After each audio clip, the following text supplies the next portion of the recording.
both of our teams, the College Park Skyhawks were there. The Atlanta Dream was there. Representatives from them was there to get everything up and running and started again. We had all kinds of community people there that were just there to do what needs to be done. It was a wonderful, wonderful event. I want to have a special shout out to all of our elected officials that showed up. Of course, the mayor of College Park was there. My councilman, Derek Taylor, he's here in Ward 2. I saw Councilman Allen from Ward 3. He was there. I did see Councilman Gay briefly from Ward 4. He's up for re-election. Yeah. It ain't no secret. I can't stand him. It ain't no damn secret. He's up for re-election. We're trying to boot him out. I did not see Ambrose. I didn't see him. I'm not saying he wasn't there. I just didn't get a chance to see him. But he may have been there because he represents Ward 1. So the elected officials were there. And then, baby, the dame herself came, honey. Miss Khadijah. What's Khadijah's last name? They gave me her card. I didn't know her as Khadijah. She's our District 6 council person. Representative for the state. And honey, she's the commissioner, Khadijah Abdul Rahman. She's the commissioner, Fulton County Board of Commissioners Office, District 6. I'm going to tell you, when I tell you this girl is Spitfire, this girl right here is Spitfire, honey. I am having a good time watching her administration do the thing. Kimberly Jones. Hello there, my darling. Hey, thanks for coming up in here, baby. What's going on, honey? Thank you. Okay. And you've been following my Facebook stuff because I think your husband and I are related. He got the Adams look chair. I'm like, no, I know that look. Okay, we may not know each other because that's my father's side of the family, but honey, okay. Rose, what's going on? How are you, my darling? Thank you. David, good evening, Big Meech. How are you, my brother? My prayers are still with you and your family. Thank you. I appreciate that greatly. It's still a day-by-day challenge and carrying on tomorrow. I have to go meet with some other members of the family or his family, my son's family and things. And it's going to be tough. I haven't started to break down the clothing and carrying on. And, I have to unpack a lot of stuff up in here because my baby was living with me. So we have not taken that. And I'm kind of stuck, in that particular mode, but we are gonna get it done. We have to, Tab, because we have to. I keep trying to tell y'all, they say ask for help. I need help. This house is only as an apartment. It's 700 square feet. 700 square feet, it's one bedroom. But I look like a storage unit that has been hit in a hurricane. Yeah, it's horrible. Okay, but to my credit, it's horrible. But I've been living in this bitch for 13 years. I've outgrown it. That's what it is. So I got a lot of stuff on top of stuff, trying to build an office, trying to have this, got a freezer. It's just stuff on top of stuff. So I really need help with organizing it, getting rid of shit that I don't need no more, that I can't wear no more, which is, listen, let me give y'all this. I went in here and I had, I done got a little bougie, so I send my laundry out to be done now, right? I got a laundry bag of clothes up in here that's been sitting in this bag because I hadn't just put it up on the shelf. Everything in that bag I cannot wear anymore. And these are the pants and the shorts, because I've gained a little weight. Okay. And in fact, I've gained too much. Y'all know, I told you I've gained 60 pounds over the 3 years that I was in school, right? So that's 60. With COVID, I just went to my doctor the other day and found out I done gained another 15 on top of it. So now I've got to lose like 85 pounds in order to get back to where I was. So that's a lot of weight. Okay, a lot of weight. So we're going to round it off with just say 100 pounds. Okay, within 4 years' time, I've gained almost 100 pounds of the 200 and some odd pounds that I've lost. So I'm within 4 years, I've almost gained half of it back. So that's not bad, but it ain't good neither. Okay, so that's where we are with that. So I had a whole bag of clothes that I can't wear no more. Okay, and it's my good shit. You know, I got jeans up in here. I have found some turquoise jeans and this, that, and the other. Well, maybe somebody should, but then now, to my credit, let me say this. To my credit, see, those are not real 42s and 44s. You know, you got those little knockoff brands that come from overseas and whatever. And though, you know, that's what that is. So I'm like, okay. So I got a lot of that kind of stuff. But child, my orange, I had some orange jeans that I can't wear no more. This, that, and the other. So now I got to go through and just purge, you know, get rid of that. It done me well. I got pictures of me in and stuff. I look cute. So now I'm trying to get rid of that. But I've got to get on the bandwagon with releasing these few pounds, okay? Because we've done it before, and we could do it again. I look good still, and my clothes, I know what it is when I with my clothes. It's just that there's a certain look that I need, because being over 50 now, having this much weight on me does not do well with my joints anymore.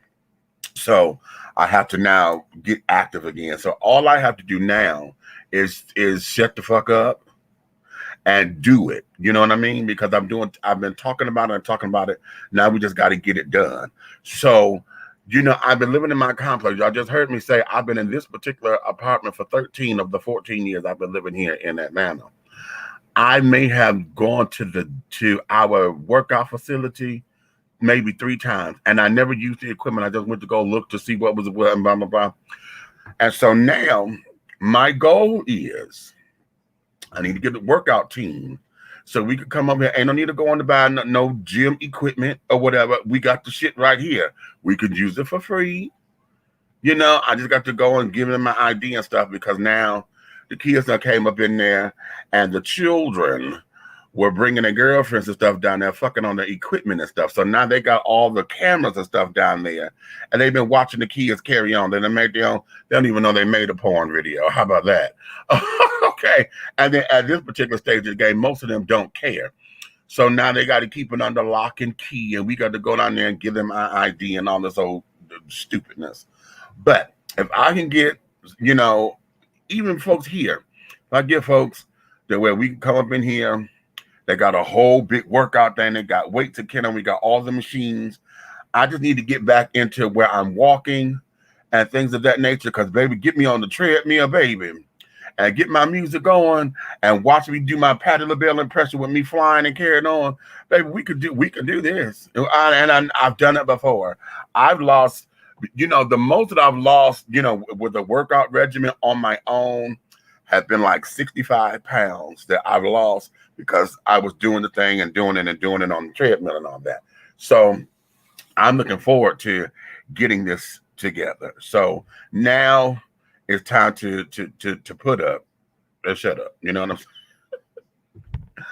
I've got to rearrange this kitchen, because I don't, and part of it is I don't cook like I used to. You know, I love cooking. Cooking is a hobby for me, but because I don't have people staying with me like I used to. I used to have a house full of folks, and I used to throw a lot of, you know, parties and all that kind of stuff. Every time that they call me Mama Meach for a reason, because I've always had this, you know, big old spreads here.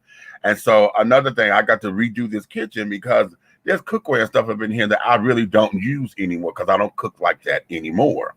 Okay, now some of them I'm going to keep, like my Pyrex dishes. They ain't going nowhere.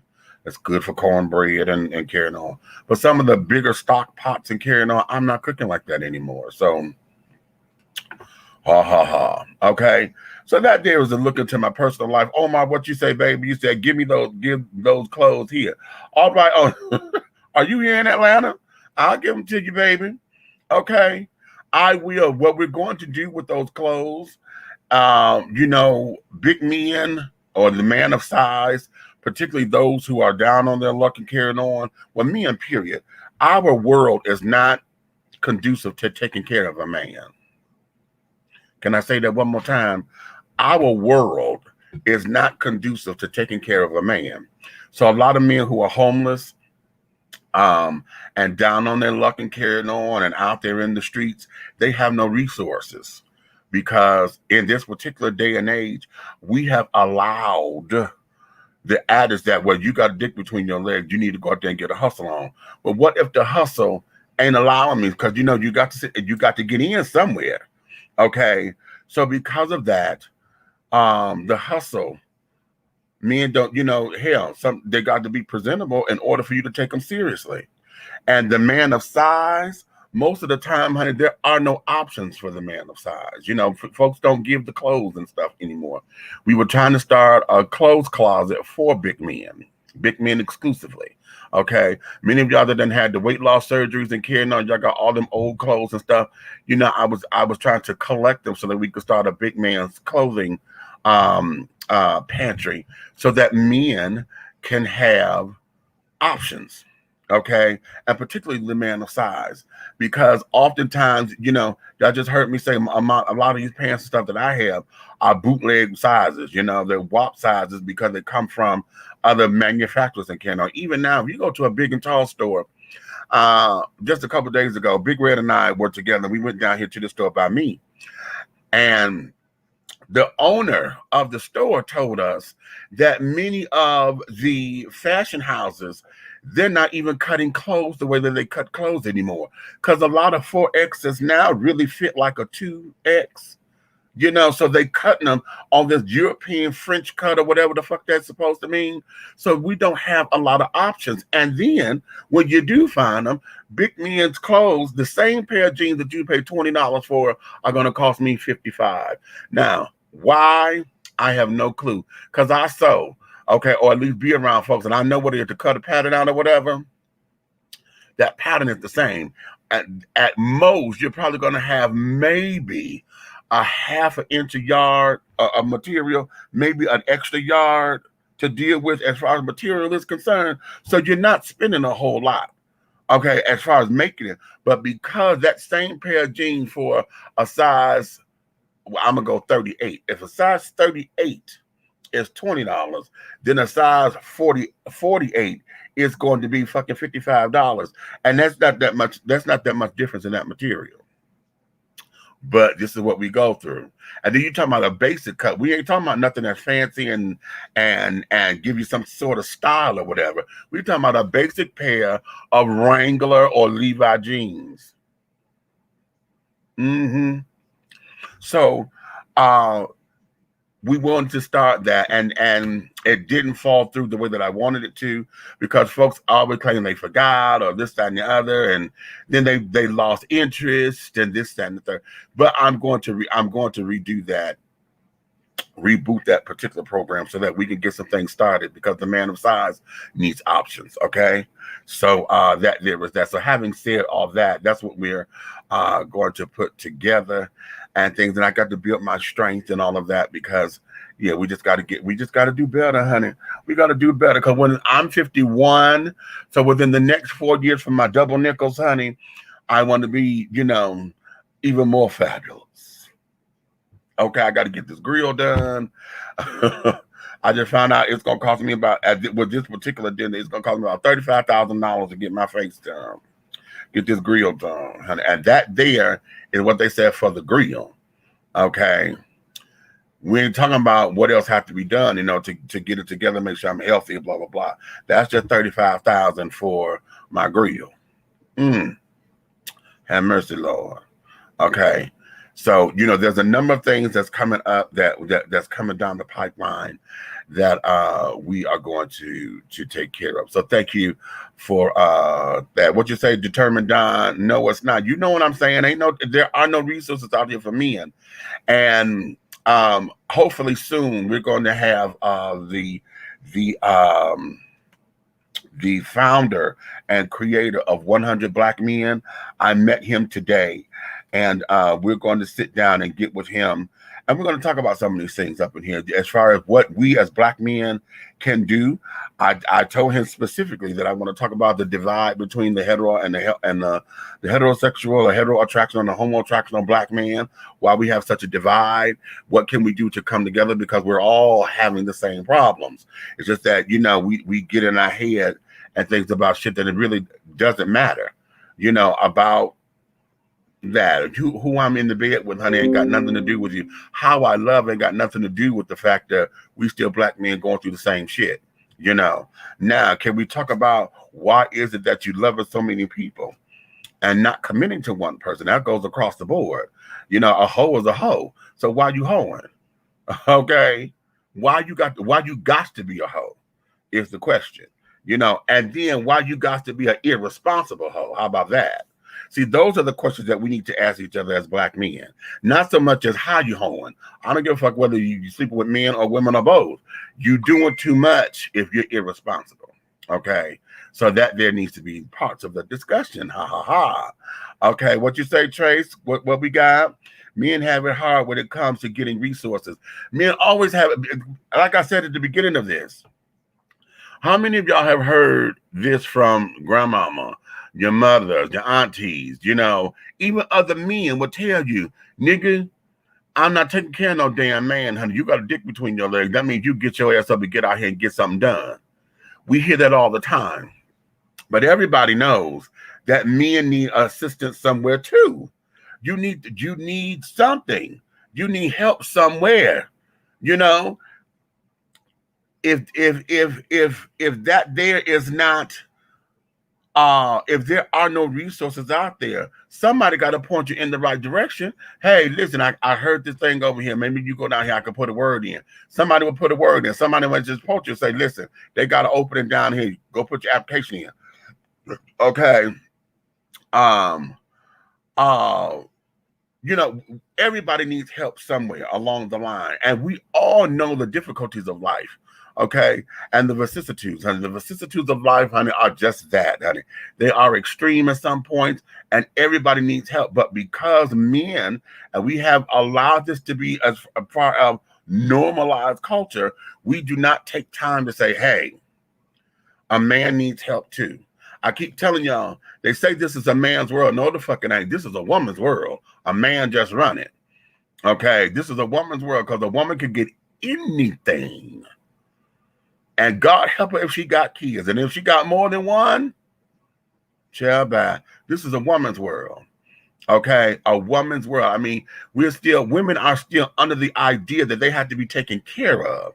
Even though we have all these independent women that carry on. As soon as she run up on a man, honey, it's all about what can you do for me? Because I need to take care of this. I need to take care of that. And she want to sit down. We joke and say, I want to be a white woman. Okay, well, take care of me like a white woman.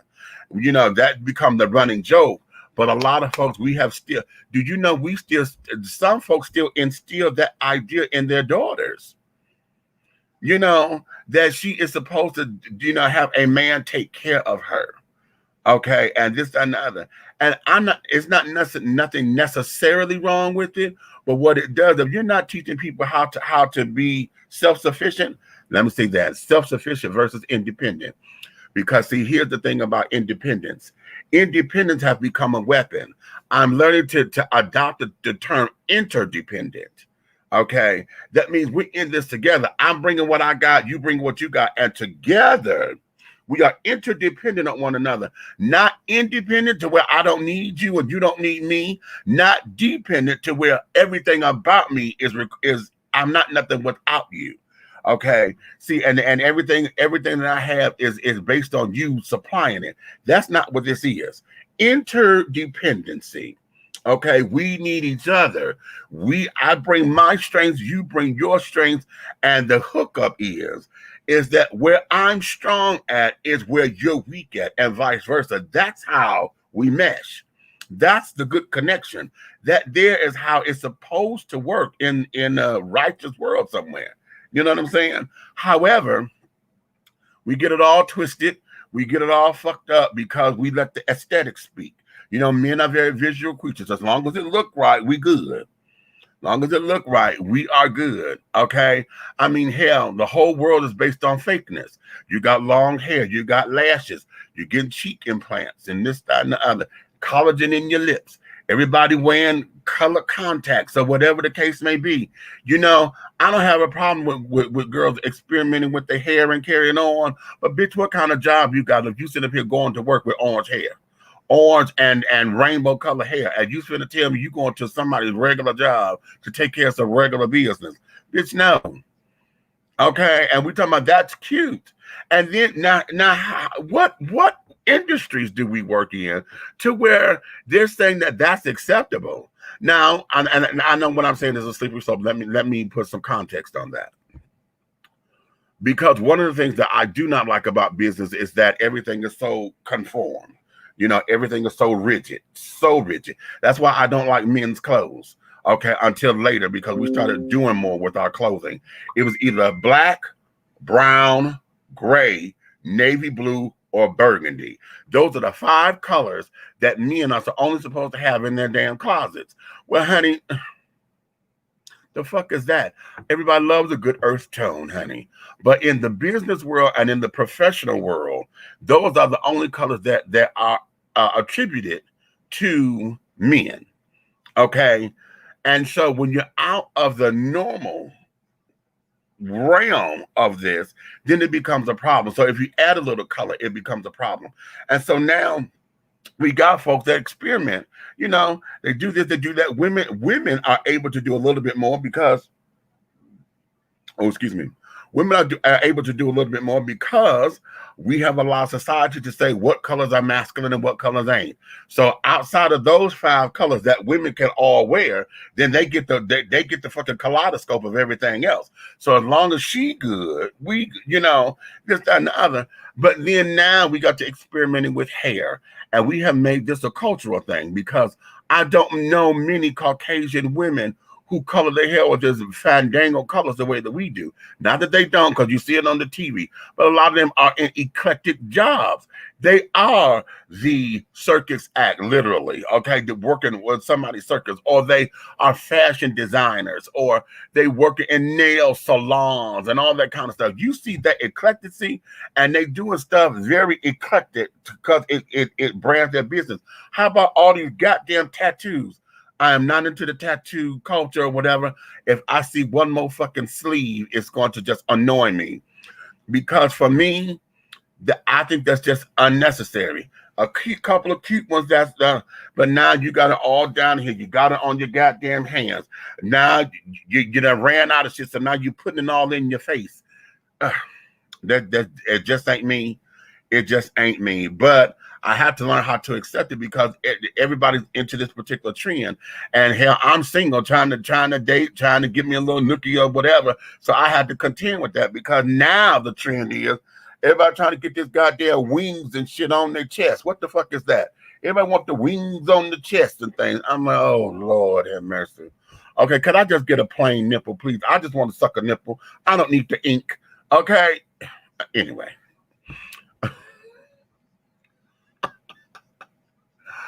I said all that to say that we have, you know, the variances that we go through as far as trying not to be so confined to what normalcy is. Now we have gone to the extremes, and now we got to find a happy medium. And we could come back to the medium. If we could come back to medium, come back to center somewhere to where it could all make sense, then we'll be in a place of balance. And I think that's probably the better word, is that we have to find a sense of balance somewhere. It is so dumb to me that you done spent all this money to have a sleeve and have all these tattoos, but when you go to work, you got to buy a sleeve to cover the shit up because you can't work with all this goddamn tattoo. Ain't that the stupidest thing? That is just the dumbest thing that you spent all this money to have a sleeve, but then you got to buy a fucking shirt sleeve to put on because you can't expose this at work. Dumb. That's just fucking dumb to me. It's dumb. Dumb. I was up at the Waffle House, and now now, just like the mask done became designer, they got the little Waffle House sleeves so you can cover up your little tattoos and shit. I just think that's dumb. That's just dumb. Okay, dumb. But okay, okay. Let me go to the comments. What you got? Determined Dan says, not an irresponsible hoe, but let's talk about why black men and especially gay men don't aspire to marriage. That's a good, you know what? I think what happens is that I think it's a man thing. Okay. Not that men don't want to get married. I think the whole idea of these unspoken rules that we have as men, you know, that we're supposed to be the conquerors. Men, our culture, especially, God help us, because we have allowed our African heritage and shit, you know, for folks to try to learn some shit about it. We have allowed the idea that everybody's supposed to be eBay from Good Times. Okay, remember when eBay tried to marry Thelma? But then everybody got to talking about, oh, well, he get to have more than one wife? You know, and this, that, and the other, and he was trying to explain it. He was, and American culture don't understand African culture, and then they don't understand how it's supposed to run, because it's not like, oh, he gets to have a wife just because he wants a second wife. No, there's ramifications and there's protocols to that. Okay, and what we have done over here in America with that idea has adulterated it, and so now we still live up under the fact that, oh, well, I can have as much as I want, and I'm supposed to. You see, and then it becomes a do as I say, not as I do, because men are supposed to be able to do that. But if a woman does it, then especially if it's one of the harem, a man don't know how to handle that. A man can't take that. And then he doesn't want to. So we have bastardized and adulterated a concept that we don't even understand the ideology behind it. You understand? So with not understanding the ideology behind it, now we are teaching this, and we're perpetuating a cycle to where now some more of these unspoken man rules, okay, now the idea of getting married or getting hitched means that you got to take on responsibility. Okay, because it's not just you anymore. And in this particular day and age, I've come to accept this as a reason that many of us are not looking for relationships. Many of us are not looking to get married. Many of us are looking for companionship, because oftentimes nobody wants to do the work required to keep a relationship. Because look, we in cancel culture right now. As soon as somebody does something to piss you off, we just say, okay, you know what, fuck that, cancel that bitch. I'm going to the next one. You know what I'm saying? We are at a point to where we tell folks all the time, honey, ain't nothing better than pussy but new pussy. Okay, that's a man thing. You understand? And so we are inoculated with all this foolishness, and then we let that become standard narratives for us as men folk, regardless of your orientation. That there is what you heard grandmama say it all the time. Well, men gonna be men, honey. You know.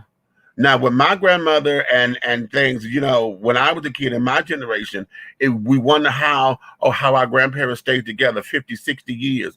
Well, that's because when this motherfucker was out fucking and was a rolling stone, it wasn't no such thing as, getting a divorce or whatever. Women just put up with it. Okay, they hurt and they cried and they stewed. But you know, honey, a man gonna be a man. A man gonna be a man. And that's what we put up with. Instead of saying, okay, you know what? No, this is what, even in the church. Now we're had up under Jesus and say, marriage is supposed to be between one man and one woman. And that's what your mouth say. But honey, your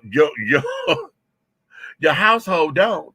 Because you got 12 kids with this one, but then we turn around and you got a whole separate family someplace else. See? And I contribute a lot of that to be what I like to call slave residue, because, you know, for us as African Americans in this particular country, when they separated the families and sold everybody off, you never saw them again. So then what? The song say, if you can't be with the one you love the one you're with. So These are some of those things that have been embedded into the DNA of our culture, and trying to overcome it, or at least trying to put a face on it, or try to understand it in some kind of way, it becomes very subjective, because now it's all depending on what it is that you believe in your household that keeps you running. You're going to do X, Y, and Z that's going to keep you running, that's going to sustain you.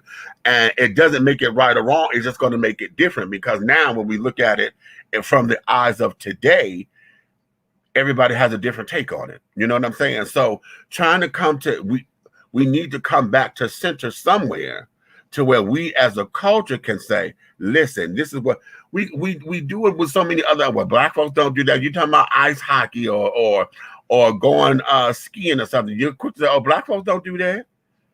Well, how come we don't have any positive things that black folks do? You know what I'm saying? If y'all want to break this down culturally and want to build stereotypes or whatever, then how come we don't have a lot of positive stuff that we could say, oh, that's a black thing? Remember how in the 90s, that's a black thing you wouldn't understand? That was a positive affirmation, because we were reclaiming our culture. We reclaiming some stuff. I mean, you know, this is us. This is how we do things over here. You may not understand it, but come hang out with us and find out why we do it. You know, it was a sense of pride, but we don't have that much anymore. Okay, because now let's look at it, honey. Men folk, how is it that there's pride in this? And in this day and age, we got folk on Iyanla Van Zant with 34 kids and 17 baby mamas, huh? And yet we celebrate that. Because every time, especially older guys, if older cats could still get somebody pregnant, we go slap him on the back. But like, nigga, you still shooting? You know, you ain't shooting blanks? Oh, it's a badge of honor. You know what I'm saying? We celebrate that kind of behavior. So now, how come we can't reshape that in some kind of way to make it make sense for somebody? Okay? To make it make sense. Okay? Okay. Yeah, wait a minute. Okay, Tracy, what was this? I've seen women help each other in the blink of an eye. Men don't have those options because we're not taught to have those options. And Tracy, let me go here. Anytime a man help out another man, okay, and especially if it gets heard or somebody find out about it, what happens? He get talked about as if, oh, he gay or this, that, and the other. See, they done sexualize something that ain't what it is. Men folk can't come together and do this and the other without it becoming some kind of sexuality or a question of sexuality being attached to it. Women do it all the time. Okay, they do it all the time. A woman could go up to another woman and touch her breast and admire her breasts. Okay, and the shape of them, oh girl, damn, you got some pretty breasts, you know, and absolutely be fond of it because they are groomed supposedly to where they can admire one another. I can't go up to no man and say, damn, your pecs are lovely, you know, unless I say it in a way that he's not threatened. I got to go up and dirge around the conversation and I've done it with bodybuilders. I had to go, yo, how long you been working out? You know, but how long did it take you before you got that big? Because I've been hearing that the average has been about 10 years. Yeah, it's been about 10 years I've been working on. I dropped lift and carrying on. I'm like, okay, and I can't say, okay, you got lovely pecs, even though I like big titties on a man. I can't say that. I got to say, damn, your definition is on point. Yeah, you know, you cut your cuts. You know, it's all in the verbiage because men can't sit down here and go through and give a compliment to another man without it becoming some kind of bullshit. Okay. So there you have it. Okay. Let's see. People nowadays expect a man to come with everything while sitting back all entitled and putting no work in. They figure you can be replaced by swiping to the left or the right. Mic drop. I can't fuck with that. Tracy, I cannot fuck with that one at all because that right there is gospel according to the world right now. That's gospel right there. That there is gospel. No, I won't say nobody. I'm generalizing when I say this.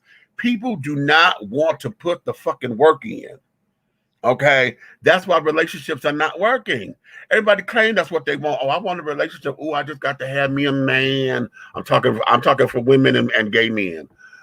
Oh, I just got to have me a man, honey. That's all I need is a good man, honey. I just need me a man. I just need me a man. And all you're saying is you need some dick, because that's all you really want is somebody that you can fuck on a regular, that you can sit down there and hold and cuddle when you are lonely. That's basically all you're saying, because what it requires to keep this motherfucker next to you, or better yet, what requires you to stay with him is the work. Because now you got to learn him. He's got to learn you, which means that we got to learn your ups, your downs, your quirkiness. Okay? Whether you sit or stand when you go pee. Okay? Do you fart all night in your goddamn sleep? Okay? Do you snore? Do you clip them damn toenails in the bed, or do you wait to go to the shower? Do you clip them at all? Okay, are you sitting up there on feet or hooves, baby? Because you need to go get a goddamn pedicure, but you think that's too motherfucking sissified, so you're not gonna do it. But you cut me at night in these goddamn sheets. Shit like that. Okay, you got to learn. Okay, this motherfucker is not gonna get up to. He just not gonna change the tissue roll. See, this bitch is empty. Well, go grab a roll of toilet paper, and instead of putting it on the damn roll, you're going to leave it on the sink so it can get wet. Dumb. So we have to understand people. You got to understand, okay, y'all heard me say third week of the month is my period, because I know I go through changes then. And I've learned that when I was 16. Okay, hey, third week of the month is me. Okay. So we have to learn that. I need to learn when you need your alone time. You need to learn when I need mine. You need to learn that just because I look like this, honey, there are moments, honey, when I want to feel like this. Okay. And want to keep keying carrying on. And I want to get into my blaxploitation days. Okay, when I'm doing nothing but watching my 70s blaxploitation movies. There's going to be days that I want to get into my 40s days, my black and white days, and watch my Betty Davis and my Joan Crawfords and my Lena Dietrich and all them girls. Okay, you need to understand that. So, because this is what centers me, but we don't do that. Okay, we don't do that because why? Most of us are into this. It's all about me. You're supposed to be here to take care of me. And then on top of it, we end up getting into possession and obsession. See, and it happens all the time. The second you say, I'm in a relationship, or it comes, you're mine, that's where possession comes in. And when you done made this damn thing, I was a grown ass man before you met me. I had a past. I know what I like. I know what I'm attracted to. But because a fat ass went walking by and I did like this, now you want to get bent out of shape over what? That's how the fuck I met your ass. Watching your fat ass and your big ass titties, your man titties. Okay, so that there, we get into this whole funky ass little doo-wop and forget that people are human. You never took the time to learn them. All you took the time to do was know that how they make me feel in this moment, how they treated me when times are good. Because see, when times are bad, we don't understand that. We don't know how, when somebody that made me mad, how we need to take a break from one another. Okay.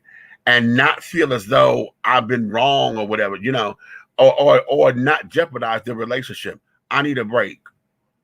You know, and then not sit up there and get into your head, oh, he finna go to go cheat on me. Oh, he finna go to go do this. He finna go sleep with somebody else. Because we go there. When somebody say, I need a break, then you go, oh, he finna go get something else.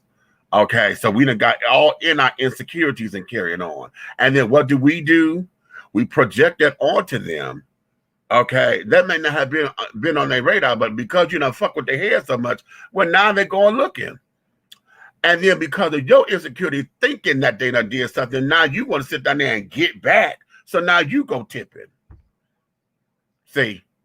So we have a lot of that to contend with.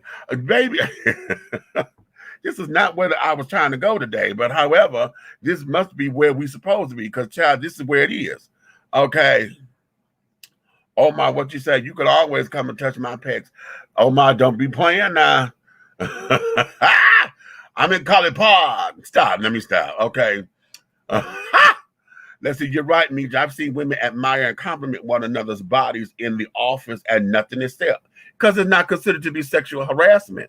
And unless it came from a masculine identified lesbian or female, because there's the term now. We don't call them studs or they may call them AGs, aggressive women, but masculine identified, because again, you know what I say in this particular day and age, as long as folks can point it out and say, oh, that's gay, you know, if they can't point it out, they don't know, then it's an okay thing for women to sit down there and to compliment. But if it comes from a stud or something like that, then all of a sudden now, oh, I feel kind of funny. Oh, that comment made me feel a little that way. Well, bitch, it was just a comment.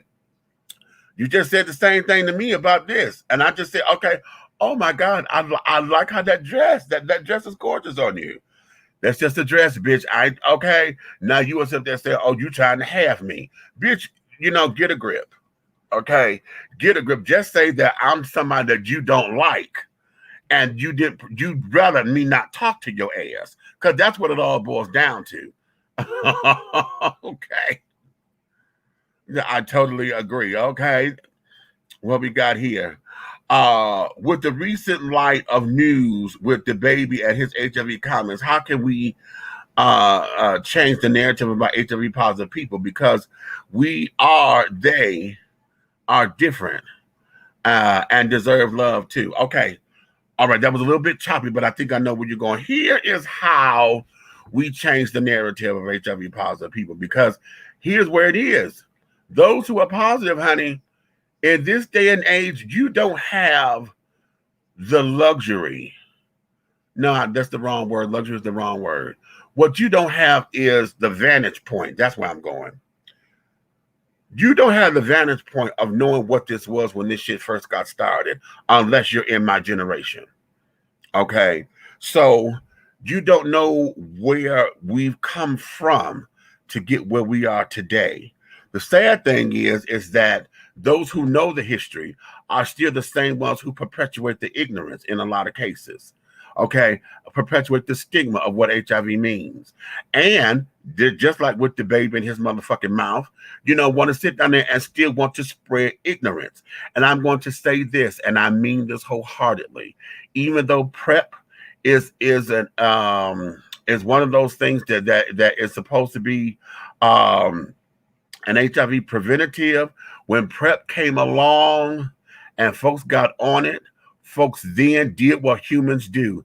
They stopped being responsible, because now you want to sit down there and say, hey, oh, I'm on PrEP. If you look at all the damn social, the link up sites and carrying on, oh, I'm on PrEP. And then everybody want to go raw. Everybody want to go this. Everybody want to go that.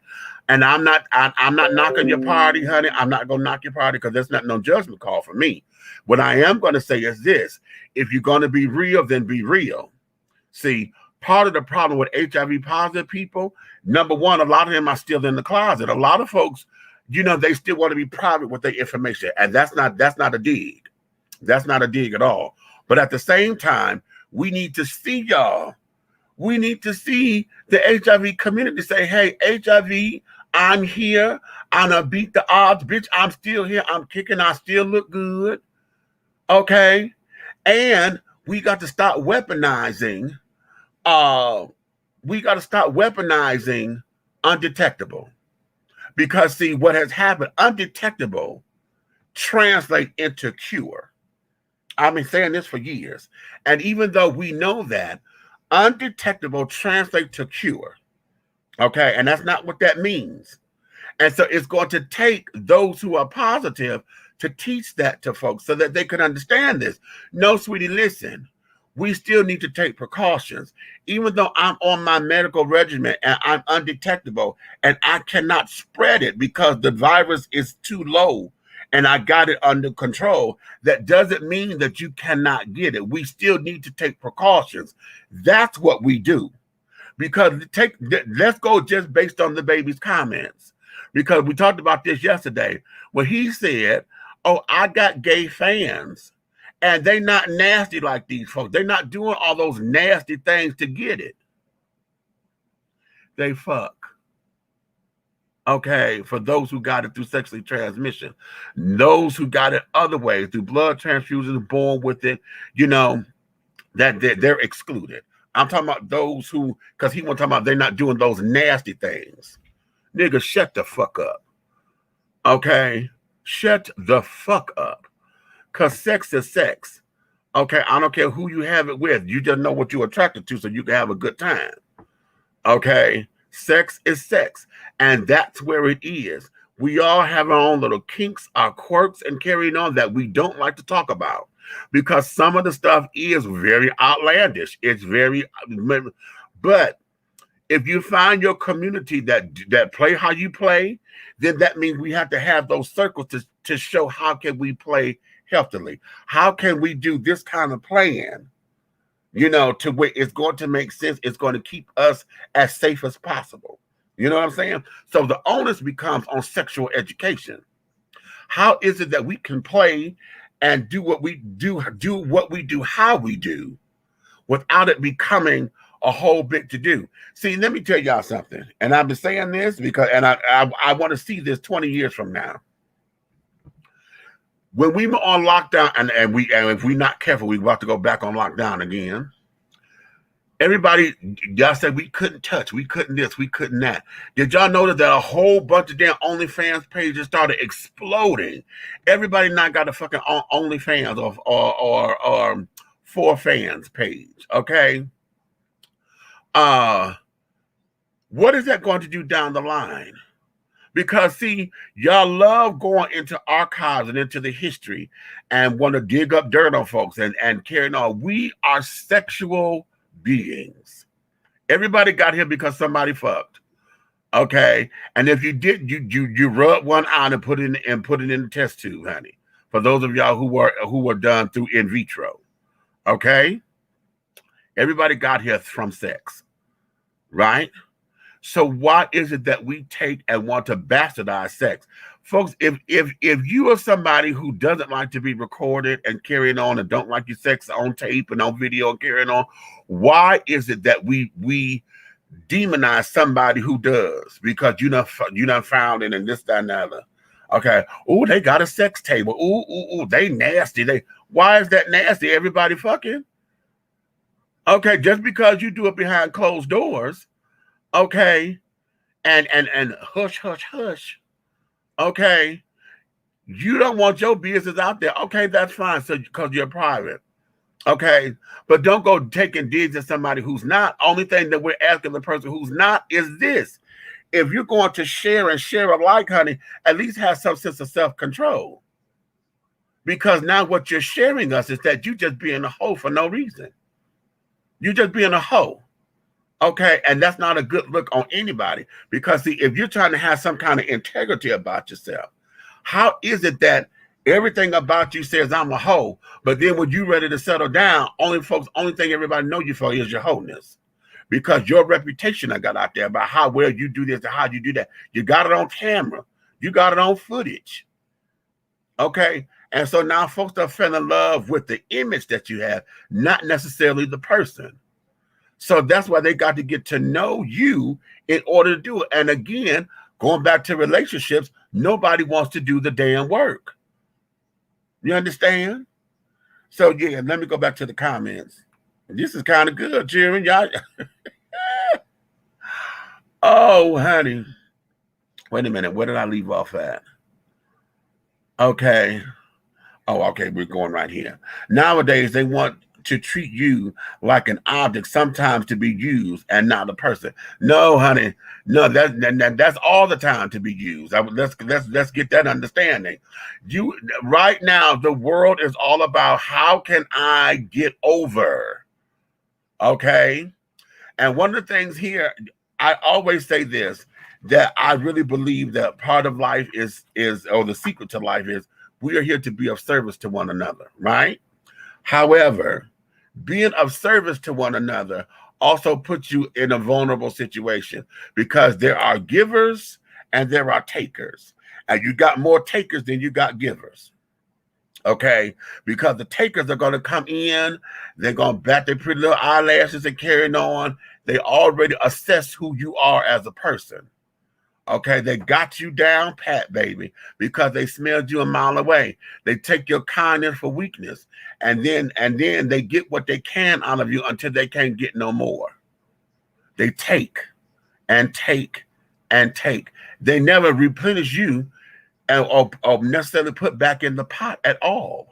They just take and take and take and take until they can't take no more. And when they can't take no more, then all of a sudden there's hell to pay. Now they give you their ass to smell.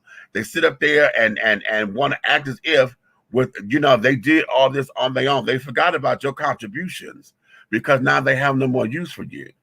See? So this is what it is. People, in the eyes of some people, have never been people. They've always been stepping stones to get to the next place. Okay.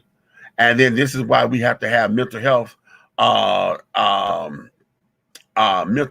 part of our regular health examinations, because a lot of people, honey, they trying to process that down. I'm a good person. Don't let the religious children get involved, because see, everybody want to take it to Jesus and wonder how come. Well, that's because Jesus said, according to how they teach, yes, turn the other cheek, but he didn't say be a damn fool for everybody. What would Jesus do? He flipped over the goddamn tables, because Jesus got mad too, was ready to kick everybody's ass. And every now and again, you got to flip over the motherfucking table and stand your ground. Oftentimes, because let's take me for instance. I'm a gentle giant because I tell folks I get tired of always being the understanding one, because I have the ability to see it, when somebody is down on their luck and this, that, and other. I have the ability to see it from their perspective. Now, call me crazy. You can say, oh, you just making excuses for them or whatever. No, I've been down on my luck, and I know what that feeling is, and I know when folks are in need and what they're trying to do, how to accomplish this. I'm one of those people, I can see all that when I'm dealing with folks. What happens is, because folks know, oh, Demetrius is he's such a big-hearted person, it becomes, oh, he'll get over it. Oh, he gonna bitch him on the complaint, but he'll eventually get over it.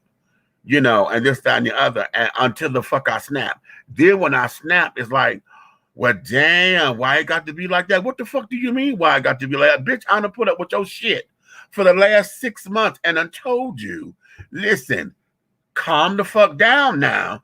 But now that you done got me to that point, now all of a sudden I'm the bastard, I'm the bitch, I'm the motherfucker, I'm wrong. No, get the fuck out my goddamn shit. And I don't like doing that to people.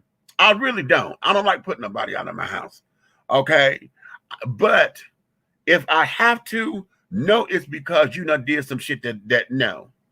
It's time for you to get the fuck on your own, because see what happens if you stay here, that means that I'm co-signing your bullshit and that you think you done got over. Okay? And that it's okay for you to keep doing the same shit. That's what it means. Okay? And no, and if we're going to sit down and say this is something I'm not going to tolerate, then that's what that means. But here's where it is, because see, these same people always are the ones in trouble. Because again, you learn them, they don't know you. So eventually something finna going to happen. Something is gonna fucking happen. Okay? And I'm always one to say my doors are always open, especially when I'm calling my kids and this, that, and that. My doors are always open. I'm not gonna leave you out there. But if you're wrong, you're gonna wallow in your shit. Because you made that bed. So now you got the lion, honey. I cannot and will not help you out of this one, especially on some shit that you done did that you could have avoided. You understand? So now go take those bumps, honey, because no. I'll give you a Band-Aid when it's all said and done. We got Band-Aids and Mercurochrome. Okay, we'll nurse you back to health, but bitch, you're going to take them bumps. And then when it gets to the point where I get tired of nursing you, go to the hospital, damn it, because no, I don't have a medical license. You understand? When it gets to that point, yeah. And that's because I get tired of dealing with the same shit over and over and over. And the thing of it is that you done held me prisoner, or did I hold myself prisoner? Because I'm your constant. I'm the one that's consistent in your life. I'm the one that's going to that you run to because you done got in the mind, and I've always been there. But maybe sometimes your ass need to hit rock bottom. so that you know, no, ain't nobody gonna do this shit but me. I got to pull myself up by these bootstraps and find help other places because I done burned my bridges, or the help that I was going to, I done just got on a damn nerve. You know? So those are the things. And folks don't want to do that work. They don't want to do that work. So that's why folks are being treated like objects and not people. Because in the eyes of some, people were never people. They were always stepping stones. Let's go back to the comments. Part of that work for a relationship is communication, not by a text, actually talking. Everyone is either quote unquote talking via text, never truly learning their partner's vocal inflections. Say that. Or they tell what they need to their friends to vent, never having the needed nerve to talk to their partner, the source of their angst. Let's go right there, Linnea. Let's go right there. Because, and I'm going to expand that definition of communication, because communication doesn't also mean just talking. What it means is emoting. Because folks will talk but not say shit. I need you to understand and feel where I am. So oftentimes we have to emote, and it's not always talking, because your nonverbal communications is where it's at. That's why texting don't work. See, we done got computer savvy, and we can hide behind the text. We can hide behind this, a little keyboard or whatever. But just like you said, you don't hear my vocal inflection. So you don't know the difference between my bitch and bitch, please. You don't know the difference, right? So because of that, now you done got in your feelings based on what you think I'm saying. Okay, so we got misunderstandings, all right? But then on top of it, you don't know that how my posture is. I'll be saying one thing, but my posture will say something else. And be like, no, that ain't matching up.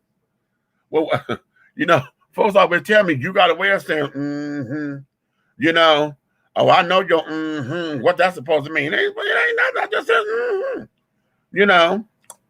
So oftentimes we lose that. So it's more than just talking. It is emoting, okay? And talking real shit. Because oftentimes we'll sit down and we'll say some shit and think that they're supposed to understand it through osmosis. Okay? Oh, how was your day? Oh, God, I just don't feel good. Well, what's wrong, baby? Oh, nothing. You feel like talking? No, I don't feel like talking right now. Just let me lean over. Okay, so if I let you lay there and carry on, now you done got pissed because I didn't push the issue. Well, you supposed to ask. I'm not supposed to do shit. I asked you. You're the one that didn't want to do this, and then you expect me just to magically understand you. But let me say this. Here's the caveat to that. If you know the person and been paying attention to the person, then you would know those particular telltale signs. See, you know when the person wants to have their feet rubbed or whatever, because they've already outlined their pattern to you. You've taken the time to learn them. You understand? So see, again, it's about balance. It's about balance. Okay, understanding all that. It takes understanding. So that communication is talking, emoting, being clear with what you want, being direct. Because all the time we'll go around robin, honey, trying to say some shit. Okay, and don't get in. And then here's the other thing, playing the mirror game. Because don't nobody mirror back what's being said. You understand? So you sit down there and have a conversation, and instead of somebody saying, okay, let me make sure I'm hearing what you're saying. I heard you say ... Am I hearing you correctly? Okay. For the person to say yes or no. All right. So no, that's a little piece of everything. I'll keep adjusting because this goddamn chair, I got to get a new chair. I thought this was going to be the tea, and it's not. It's hurting my ass in many different areas. Okay. Todd, what'd you say? Preach. They don't know the depth that we have seen. Exactly. Okay. Y'all, for those of y'all nowadays, because we have come such a long way from when AIDS because back in the day, it was just called AIDS. It wasn't HIV. It was just called AIDS. When AIDS was a death sentence, an automatic death sentence, when we heard folks had AIDS, okay, my cousin, from the time my cousin was diagnosed to the time of my cousin's death, that was 2 years. Okay. I was my cousin's caregiver. I've told this story several times on here. I was my cousin's caregiver. But during that particular time, and he was diagnosed in 91. He died in 93. But at that particular time, when folks were getting diagnosed, we have people diagnosed today and was gone within a week, dropping like flies, dropping. Okay. Y'all see what COVID is doing to folks? The way how COVID was and is, that's how AIDS was, or HIV, okay, was in its early stages before we got the medicines and carrying on. And then I want y'all to understand something. At the time, see, right now, they work so hard to get this fucking vaccine, right? At the time that HIV was up and running, they didn't work that hard to get a vaccine or anything right away because it was still considered to be a gay thing. So if the gay folks were dropping like crazy, they didn't give a fuck. They didn't give a fuck. So we had to go years before any kind of medical treatment was able to do anything.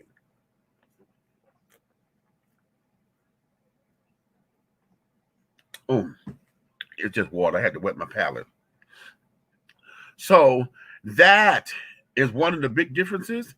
And nowadays, for those of you who are positive, that don't understand that particular part of the history, you're coming into where we got medicines and we have treatments and carrying on, and you can actually have a life. Let me tell you something. Back in the day, if you had HIV, you automatically got on disability because jobs wasn't doing this, jobs wasn't doing it. Now to say you're HIV positive, you can't get on disability with that. Not that I recommend that, but that's what they call that the crazy check. With transgender women, when they were transitioning and carrying on, we called that the crazy check because transitioning was still considered to be a mental illness. So a lot of girls went and got on disability. They get the little crazy check, and then all their money was made under the table because they were told they couldn't go to work because wouldn't nobody hire them. Said HIV and AIDS was the same way. Back in the day when you was HIV positive, okay, that was a wrap. Because didn't nobody want to be around it. You know? Hell, y'all don't know the days of folks throwing away dishes and shit because you touched it or because you drank from a cup and your lips touched it or whatever. So they threw the fork, the knife, and they didn't bleach it. They just threw it away. I've watched folks take coffee cups and break them and shit because somebody who was HIV positive touched it or drank from it. You don't know the embarrassment of going to some place and everybody eating off a paper plate because they found out that you are HIV positive. Okay, I've watched that happen to people. Okay, y'all talking about gloves and shit now, wear your mask and stuff now. Back in the day, it wasn't about wearing your mask, but they had gloves because they were touching the dishes. You know? Or better yet, because it was still considered a gay thing, they just said, fuck it, don't come over to my house. You can't come over here. You can't come. Yeah. So see, y'all don't have that particular or that vantage point that we have. So again, going back to what we need to do, that's the positive community got to step up and say, you're not going to talk about us like that. What you're not going to do is take our strides and just diminish what we have fought for. Because those who are positive had to fight for their existence. They had to fight to say, no, I'm still here. Okay?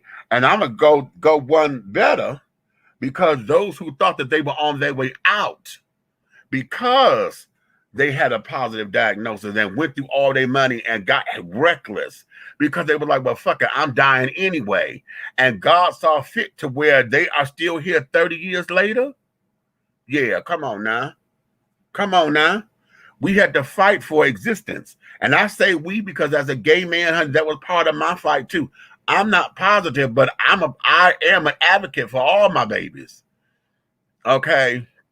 I'm an advocate because it requires that so that advocates, folks like me who say, I don't mind dating somebody who's positive because I know what to do to take care of myself. It doesn't scare me. Okay, that doesn't scare me. Okay, what would get on my nerves are for those who don't want to be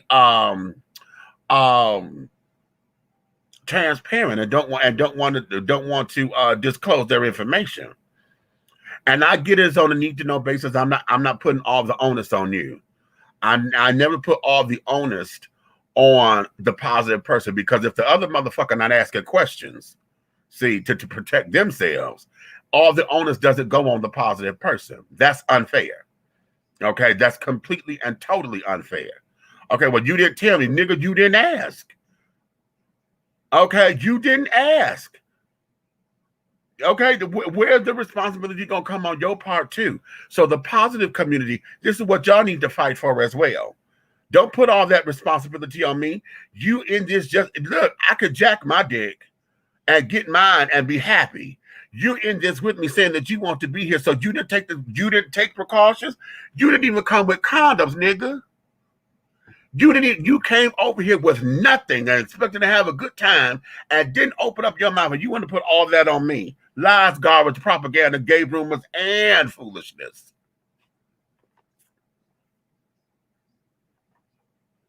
Okay?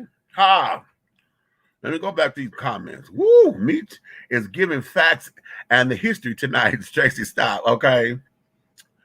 I said something to be used. Oh, okay. Okay, did I misquote you? I'm sorry, baby. Okay. I'm that way too, Meech. I had to reel back. Okay, yeah, you got to, baby. You got to. You have to.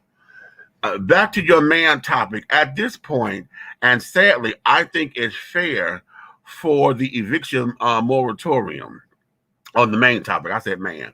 Okay. I think it's fair for the eviction moratorium. The government continues to kick the can on the real economy because this inflation is not transitory. And America is slowly becoming, the third world country. Our rights are slowly being taken away, and the cost of living is outrageous to be one of the wealthiest countries in the world. Okay, now you know what, Dan? What we're going to do is let me do this, because that's a cute transition. Let me take a small little commercial break, because we got a new sponsor, and he done paid for his spot, honey. So I got to let my sponsor come up in here, do this, but we're finna ready to go right there, because see, these bastards who think that somebody's supposed to have compassion for them at this particular point, only people I have compassion for are those who are still dealing with, they have not received their unemployment. You know, they have a problem with getting their money and stuff, because whatever the system done did, those who done stunned it got the money, and those who really need it didn't. Whatever that is, those are the only people who I'm having sympathy for. Everybody else, we'll talk about that in a minute. Y'all stay with me. We'll be right back in just a few moments, okay? Whether you are a resident or visiting the ATL, if you need to satisfy your soul and your hunger with some good old-fashioned scrumptious victuals, then head on over to Tara Boulevard and feast at the Country Kitchen Cuisine Buffet. The Country Kitchen Cuisine Buffet has a mouth-watering array of delicious delicacies that will tempt your tummy, tantalize your taste buds, and please your palates. All of our items on the buffet are made from scratch, just like Grandma used to make. Try our meatloaf, the succulent fried chicken, the smothered pork chops, the short ribs, the fried and baked fish. Try our oxtails, the turkey wings, and don't forget some of those fantastic sides with the macaroni and cheese, cornbread dressing, greens, cabbage, red beans and rice, potatoes and gravy, and oh my God, don't forget the cornbread and those decadent desserts. Your hunger will not be denied. Come on down to the Country Kitchen Cuisine Buffet, located at 8562 Tara Boulevard in Jonesboro, Georgia. Come on down and tell them that Big Meech and Dishing Tea has sent you. Yeah. Angelo Ellerby, the Henry Higgins of hip-hop, is the founder, president, and CEO of Double Exposure Media Relations. Double Exposure Media Relations is a full-service public relations, marketing, and artist development firm specializing in publicity, photography, artist promotion and artist development, makeup artistry, event production, and EPK development. Celebrating over 45 years in the industry, Angela believes that a culture that does not take care of nor respect its artists is a culture that leaves nothing behind to appreciate. Let Angela help you make dollars and cents of the entertainment industry. Contact Double Exposure Media Relations at 201-224-6570. That's 201-224-6570. Avea, Liliana, Olivia, Nyla, and Nasia. This is Alo Nana. Hey everyone, it is your girl Aunt Nikki, and I am here to tell you about my Alo Nana Creations collection. So let me tell you what this collection consists of right now. Right now we have all natural body butters, all natural rose water spray, and handcrafted crystals and beads jewelry. That means you can get necklaces, you can get bracelets, you can get waist beads, you can get anklets. You can choose from what we already have, or you can give me a call, hit your girl up, honey, and tell me exactly what it is that you think that you need, and I will create a piece especially for you. Okay, so I want y'all to get into this. Yes, I sit here and bead every last one, honey. I'm having such a good time doing it. If you guys didn't see in the beginning when I called out those names, honey, Avea, Liliana, Olivia, Nala, and Nasia, those are my granddaughters. That is where the name Alo Nana came from. We started with the body butters, then I went into the jewelry, and baby, I just added this rose water, honey, and I am telling you, it is amazing. Look at the ending credits to see where you can purchase you some, where you can order it.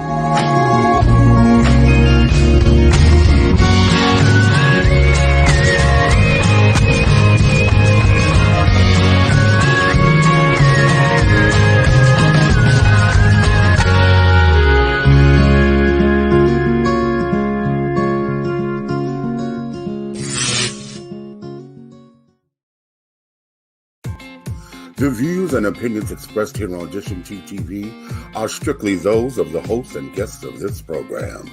They do not reflect the views and opinions or governing actions of any of the sponsors or affiliates of Dishing Tea Entertainment, Artist First Entertainment, Big Guy ENT, Atlanta Hot Radio, Black GDP TV, or Diversity TV.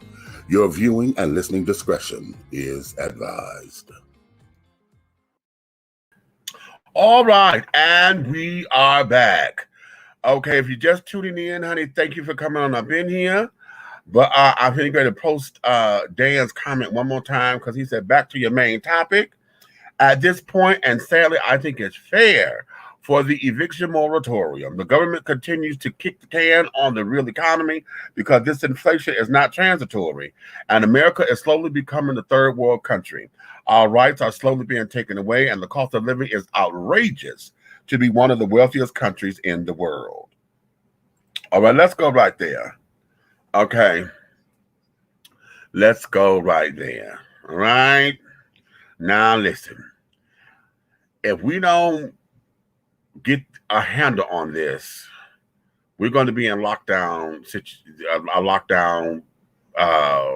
situation once again. Okay. The Delta variant is moving swiftly. I don't know how many of y'all heard that there's even another variant called the Lambda variant. Okay, that's another strain. Here's the thing that I have with this. Right now, they keep talking about we need to get this economy back up and running and blah, blah, blah, blah, blah, blah, blah, blah, blah. All of the money that we had gotten, all of the stimulus checks, all of the kickbacks and this, that, and the other. This is the problem that I had with folks who are sitting up there saying that they didn't pay their rent. Y'all had got all this motherfucking money. What did you do? What did you do? You ran out to Walmart because they put them goddamn 65-inch TVs on sale for $400.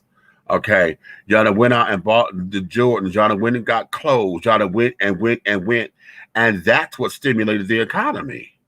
See, I'm gonna tell you something. Haji, I wish he was up in here because Haji said this, and when he said it, I said, "Damn it, I can't fuck with it." He said, "You know, they are banking on those who are irresponsible with money to spend it." Okay, they're banking on that. Why? Because that's what got everything up and rolling in the first place. We were on lockdown, child. How in the hell everything then became, okay, we're going to deliver this and deliver that. Amazon, Grubhub, Uber Eats, all these delivery services are carrying on. Their businesses exploded because we were on this lockdown. But where did the money come from? The money came from the government. Okay, for those who had money, you knew how to use your own money. But when we got all these kickbacks and this, that, and the other, I tell you, I was praying. I said, Lord, listen, I need to do right by this money. Okay, I need to do right by it. I know I can get into my own little thing, you know. And it's not that I'm very extravagant. It's just that, hell, I like music and things. And everybody knows, you know, I'm here to help out other people, right? So every now and again, those who didn't get their little check or whatever, or I'm waiting for the kickback, you know, girl, I didn't get mine. Could I borrow to, okay, you know, this, that, and the other. I'm usually one of those kind of people. Okay, yeah, you'll pay me back on the back end. And then I'm still the horse's ass. Huh. Okay. As a matter of fact, I got somebody who, when I see this motherfucker, I'm having to knock him in his goddamn mouth. And that's on the literal. Mr. Griffith, you know who I'm talking about. Yeah, I called your name.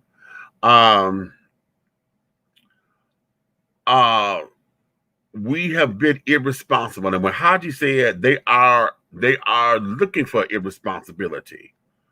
Okay, this is what happens.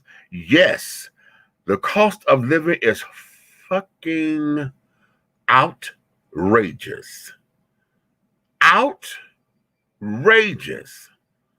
I don't even understand how in the hell. Listen, I was watching an episode of Wonder Woman, right? When the TV show. And I want y'all to go back to when it became the New Adventures of Wonder Woman. And, you know, they have brought her up to date and carried on. She's not in the military anymore. You know, we in the 80s or whatever it was. And she went to go get an apartment. And the woman sat there and said, okay, that's going to be, I forgot the amount. I think she said $150 security. And this and this. And, you know, she had all these hundreds and hundreds of dollars. And Diana says, oh my. She said, wow, the last time I did this, it was like $34. And the girl said, oh, honey, you're much too young for that, honey, because that was back in the 40s. Okay. And so not knowing, you know, and then I think of my life when I became, you know, an adult and was out on my own for the first time. I got the, in fact, probably this apartment that I'm living in now is a 700 square foot apartment. It was a 1-bedroom, and I had a roommate at the time. At that time, this was 1988, I could get an apartment for $250 a month, all utilities included. I'm going to say that one more time. In 1988, my very first apartment was $250 a month, all utilities included. And so because I had a roommate, we said we were going to pay $125 a piece, right? That was back in 1988. I was 18 then. I'm 51 now. That same 700 square foot apartment here in my complex, they really want this bitch to be $900 and I think $950, I think it is. Okay. That's what they want for this now. I'm not paying not quite that much. I'm at $821. Okay, but that's because I've been here for so long and I fought. I said, no, y'all going to give me some incentive. I'm a long-term person. I've been here for 13 years. What the fuck are you talking about? Okay. But I'm one of the fortunate ones because most of these other apartments are going for $1,200–1,500. I know my road dog in New York, his place is maybe just a titch smaller than mine. But New York prices, his shit is $1,200–1,300. Where in this world is an apartment supposed to cost that much money for rent? Okay, and then God help us if we have children. And you wonder why folks need to be on these particular programs and carrying on, because the jobs are not paying nothing. Everybody bitch moaning and complaining about the fast food need to be at $15 an hour. Everything needs to start at $15 an hour, because at $15 an hour, that there could be a minimum wage, which could be a living wage. How in the hell? Those of you who live in states where your minimum wage may have gone up to $15 an hour, or basically, wait a minute, you may live in cities, because like I know here in Atlanta, city jobs or certain jobs or whatever, their minimum wage have gone up independently. But the federal minimum wage, every job in this country, across all 50 states, every job must pay at least $7.25 an hour. That there is what the federal minimum wage is currently. $7.25 an hour. Okay? Where on this planet can anybody make a decent living and call themselves sustaining themselves without killing themselves? You understand? How? Okay? How? That doesn't make sense. So you get a job. Listen, what was it? Some of the fast food restaurants. Okay, maybe it's not meant to call them out by name, because I was driving down, and now they're trying to get everybody back to work, right? Because they're talking about, well, you're making too much money on unemployment. Y'all don't want to go back to work because we give you too much money. That doesn't even make listen at what that said. If the people making more money not working, then what is that saying about our work industry? Huh? What the fuck is that saying about our work industry? Because see, when I was a kid, getting handouts, honey, wasn't nothing to laugh about. That wasn't nothing to sit home about. The sense of pride was not there. You don't sit down and let nobody take care of your shit like that. You get out and you earn it. That there's what we did. You earn your shit. I don't like going to the donut factory now because they reduced my duties so much to where shit is just, I'm just going for the free check. I could do that at home.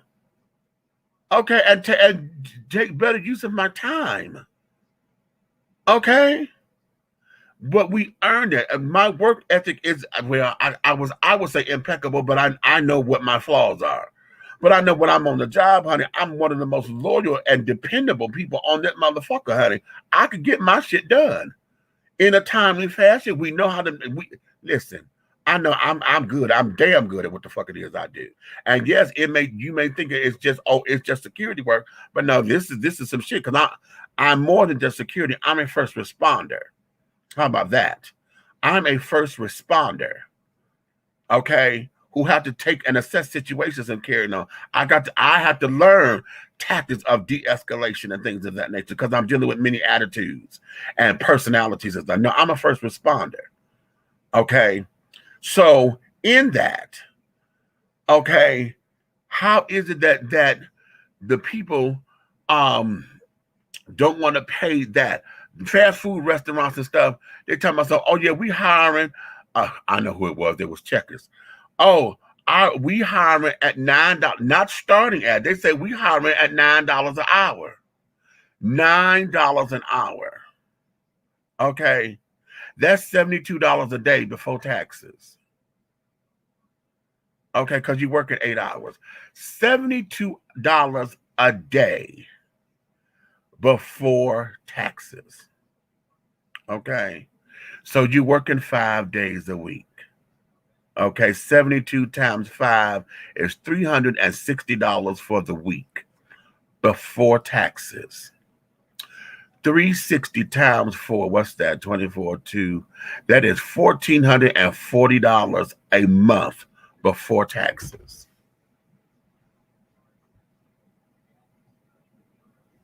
$1,440 at $9 an hour before taxes.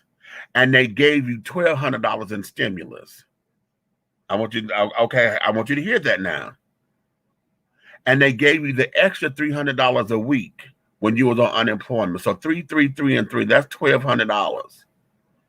Okay. So basically they gave you an extra month worth of your salary at $9 an hour, just under. You understand? So you're talking about, oh, they make more money on unemployment and don't want to go to work. How did that ever make sense to come out your motherfucking mouth? How? So yeah, but this rent moratorium, now that at midnight it ends, because starting Monday, these children are able to go down and file for evictions and carrying on. So now what? Those and they're going for apartments, those who are in homes and things of that nature paying rent and all of that. I don't know how it was doing for homeowners and how you had to refinance if you're a homeowner and couldn't pay your mortgage. I don't know how that's working with that. But I'm just going on rent. How? And you know what? And it still pisses me off because those of y'all who on Section 8 and those kind of programs where you're only paying like a third of what the rent is, there is no way that you should ever not have no money for rent, especially when you're only paying like $140 a motherfucking month.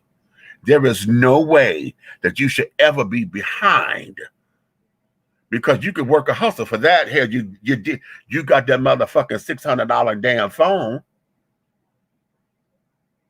And that $600 phone, if you're paying $140 a month, the bitch do the math. That's 3 months worth of goddamn rent right there for that same phone.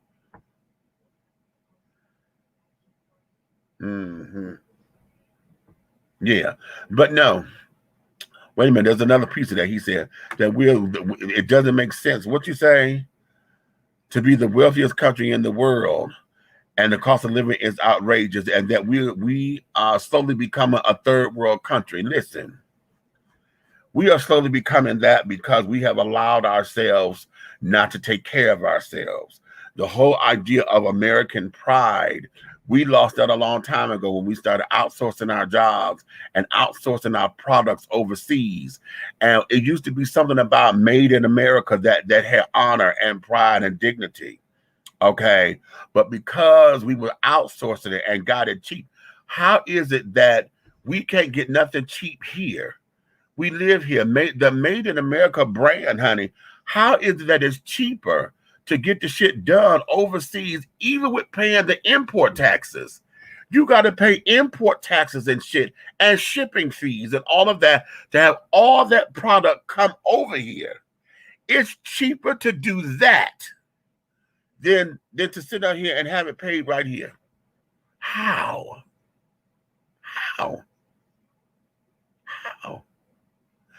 And then to top it all off, to say that, and then the workers are still underpaid.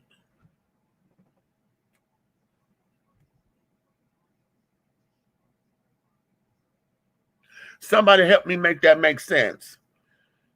Okay. Somebody help me make that make sense, children. Okay.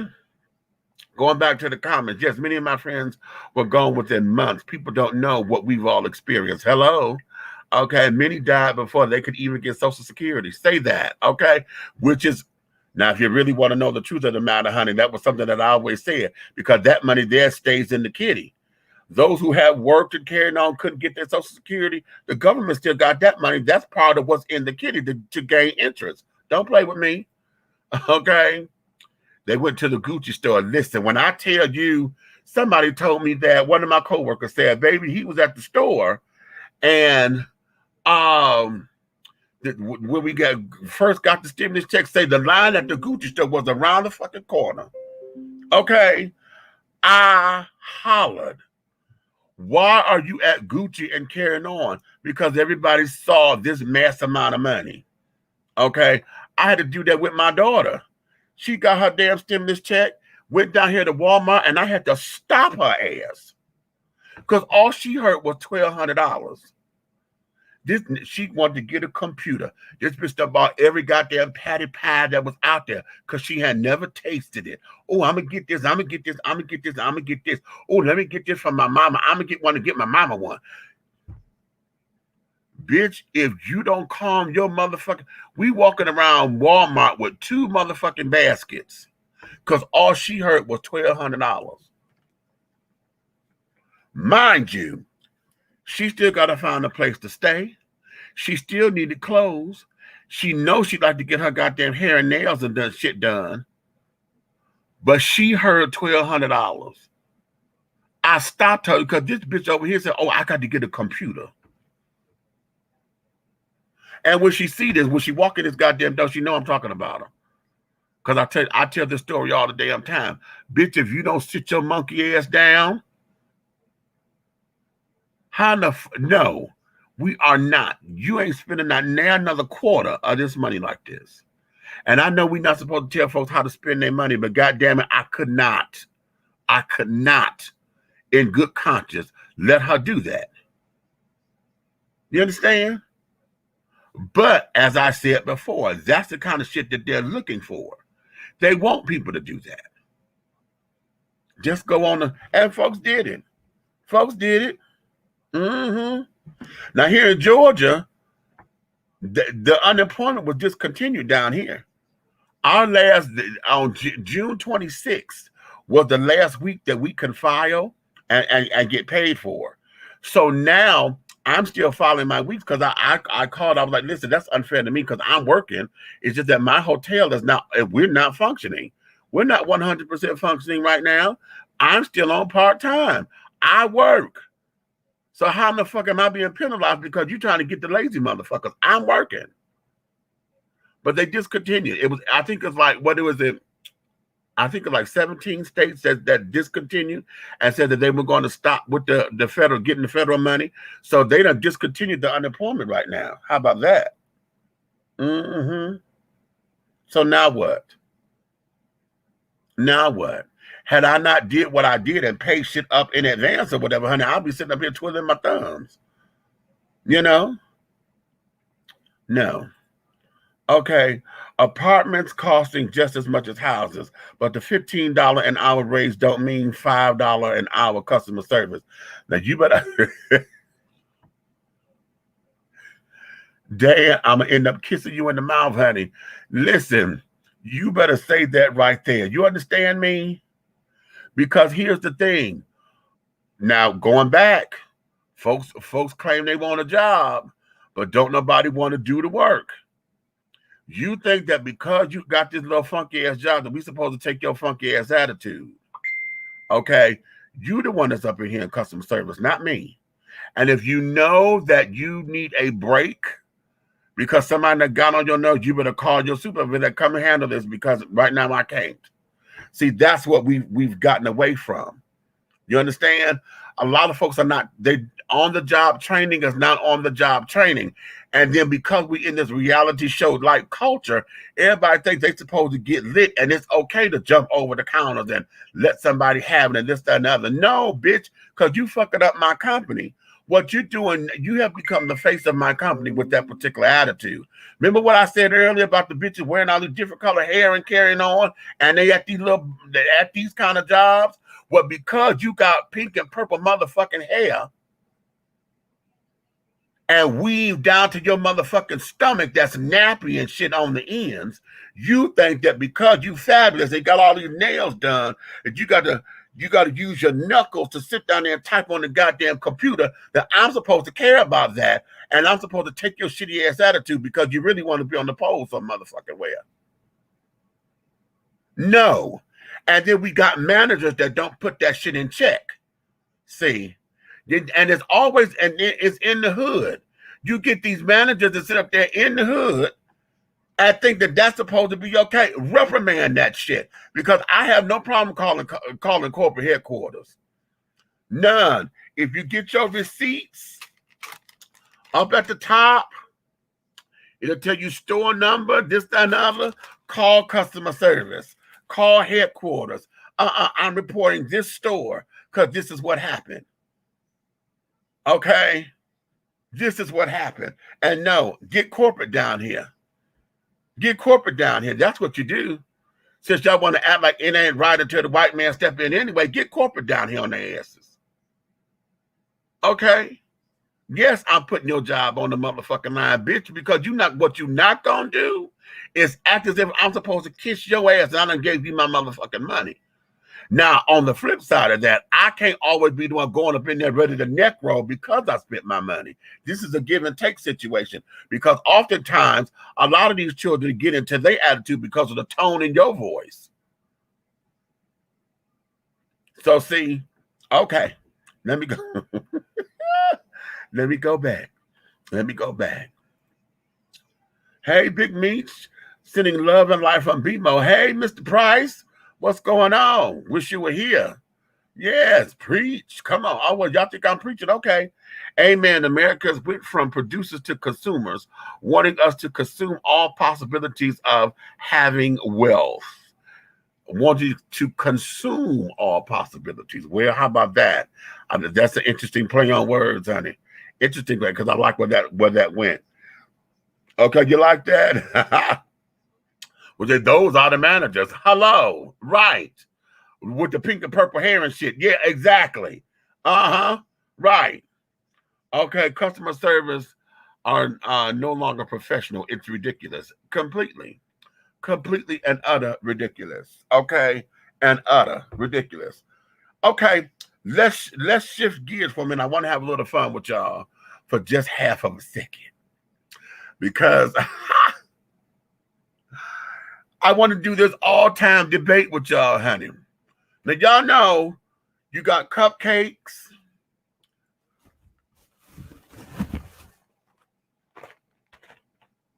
Okay.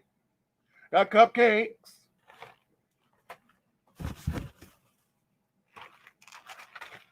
Got ding-dongs. And we got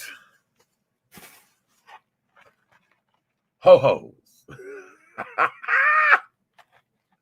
Now, let's examine the product, shall we? Just in looking at the box, okay? You see the ding-dongs? You see the ho-hos? Wait a minute. And let's go with the cupcake. All right, look at it. These are all basically the same fucking product, right? Basically. Okay, we may have a give and take on a little consistency issue or whatever, but they basically are the same thing, right? Well, this happened. Girlfriend of mine posted this question when we were in college, right? And ever since then, we have been on this particular kick, because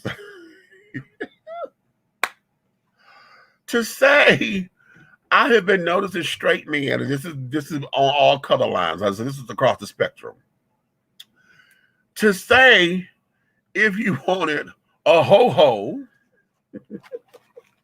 or a ding-dong, wait a minute, I got it upside down.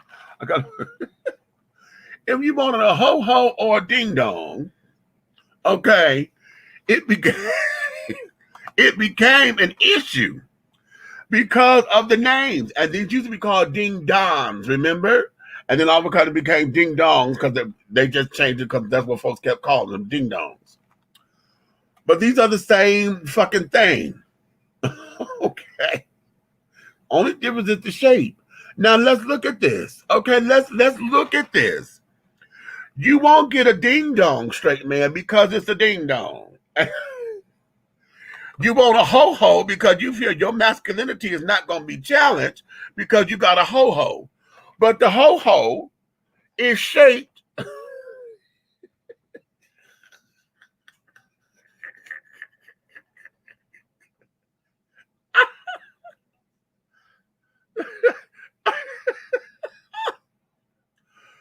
ho-ho is shaped and could be mistaken for the phallus if anybody's trying to make this into a sexual connotation. Okay. It's shaped as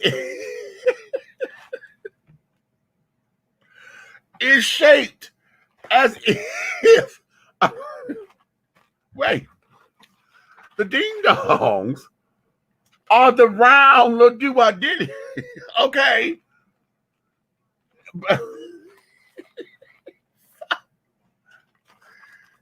For the sake of your masculinity, you would say you want a ho-ho, but you really want a ding-dong. So what you do is you opt for the safe choice and get the goddamn cupcake.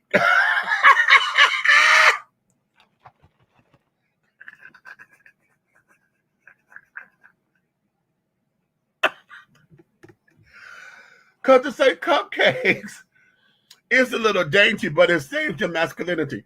Now, I know this is all conjecture, but baby, we have been debating this damn thing for years. When I was at Kroger's yesterday and I saw this shit on sale, I said, no, I was supposed to have done this on yesterday's show, but I said, no, we're going to talk about this today. So I want y'all to put in the comments. Y'all put it up there. Which do you prefer? Do you prefer the ho-ho or the ding-dongs? Or do you just cop out and just say, I'll just take the cupcake and be safe? Huh? Now, for all my alphabet children, honey, I think I already know what your choice is, honey. You're going to go for the ding-dong. Maybe the ho-ho, too, because you a ho-ho. Okay? And then when you want to be cute, you have the cupcake just to be cute. But to all my hetero-attractional children out there, come on, let's get this debate going, honey. Let's get this debate going, and let's squash this shit, honey. Are you a ho-ho, a ding-dong, or a cupcake? Okay?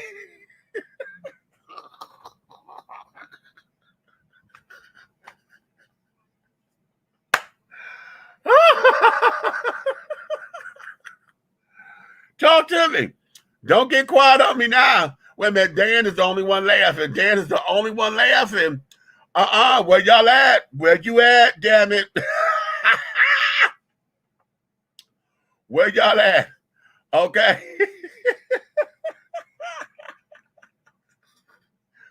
Well, I like the cupcakes myself. I've never eaten the other two. You ain't never had a ho-ho or a ding-dong? Now listen, back in the day, when they first introduced the ding-dongs, remember, they used to come wrapped in aluminum foil. Okay, wait a minute. Let me open up the box. Because I think they're wrapped in plastic now. But they used to be wrapped in aluminum foil and things. And it was such a cute little presentation. Oh, and then they're so goddamn small now. Look at this thing. I didn't realize that. Lord have mercy. This thing used to be huge. Okay, they used to be like double, maybe almost triple the size. Look at this little thing. Okay, look at this little bitty old thing, child. Lord Jesus, that's why they were on sale for $1.99 a goddamn box, child. I didn't even realize they were this goddamn small. Oh Lord, wait, that'll just hurt my feelings. Okay, but back when they first introduced it, they used to be wrapped in aluminum foil and things and all that. Yes. Okay. I know these girls come wrapped in plastic. Okay. I know these do. Oh, I'm opening the box wrong. I just saw the little flap there, but that's okay. Okay, look at that. That's the ho-ho. Okay, and they don't reduce these. These used to be a little bit longer. They used to be like out there back in the day. Okay, yeah, they used to be like out to here. Yeah, and you see they kind of flatten it out a little bit, so you don't have that complete phallus, kind of thing, honey. Yeah, okay. Lord have mercy, child. Ho-hos and the ding-dongs, child. Okay, Rose said, I do both ho-hos and ding-dongs. Come on, girl. Come on, What you say? I'm doing both, baby. Okay. You said I'm from Philly. We eat tasty cakes. Okay, now tasty cakes, I'm aware of tasty cakes because we have those down here as well. We did not have them in Detroit. Tasty cakes, when I was a kid, we didn't have tasty cakes in Detroit. It was always Hostess, but then we had a Hostess plant there in Detroit as well. Okay. Never had any of the 3 Little Debbie's zebra cakes. Really? Really? You ain't never had a cupcake, a ding dong, or a ho ho. You were Little Debbie's. Zebra cakes. All right for the zebra. Child, oh, that is just absolutely to kill for, honey. That that there is funny. So now let's go here. Let's go here. I want to go to this thing. Wait. What you say, Ro? Drake's cakes, yodels, and ring dings. They look exactly the same. You know what? Of course, because they were the off-brand, not ring dings, honey. Drake's cakes, yodels, and ring dings. Yes, honey. Give it to me. Okay. I want to go here because I did not tackle this when it was the hit. Okay. When it was all in the news and carrying on. But I want to tackle it now because we done died down a little bit from it. But I want to put a spin on it because I don't know if anybody absolutely talked about it from this particular standpoint. Everybody got on the whole Tyler Perry thing. Y'all watch SISTAHS? How many of y'all watch Tyler Perry's SISTAHS? I don't watch it. I've seen an episode or 2 of it. It's okay. I just have not made the time to watch it in its entirety to get up with the season. I do know that what wanted me to watch it because there was a boyfriend up in there, and I had caught one particular scene where he and the girl were doing their little thing, and he had the dildo or the vibrator up under the bed, and he wanted to introduce toys into their lovemaking. And she went and said, "Oh, well, this is new." And she was like, "Oh, well, I don't know if I want to try." He said, "No, I don't want you to use that on you. I want you to use it on me." Okay. And that was the one episode that I saw. And I was like, what the hell? And I was taken back because it was a Tyler Perry piece. And I was like, okay, he's being a little bit risque here. And wow, he's absolutely doing this, and we're going there. And so now the whole big thing about this particular clip I'm finna show, if you're watching this live, good. If you're watching this in a replay and this clip is not here, it's because they're gonna try to say it's a copyright infringement. And even though we're reporting on this and this done made local news and carrying on, they want to try to make it, and I may have to cut this out. Okay, so let's go here. Let's just end this. Huh? No, please. No, let's end this. Please. I'm just too much for you. Me, my 2 dads. Me being in touch with my feminine side. My lace underwear. Hell, even me liking my prostate tickle. Okay.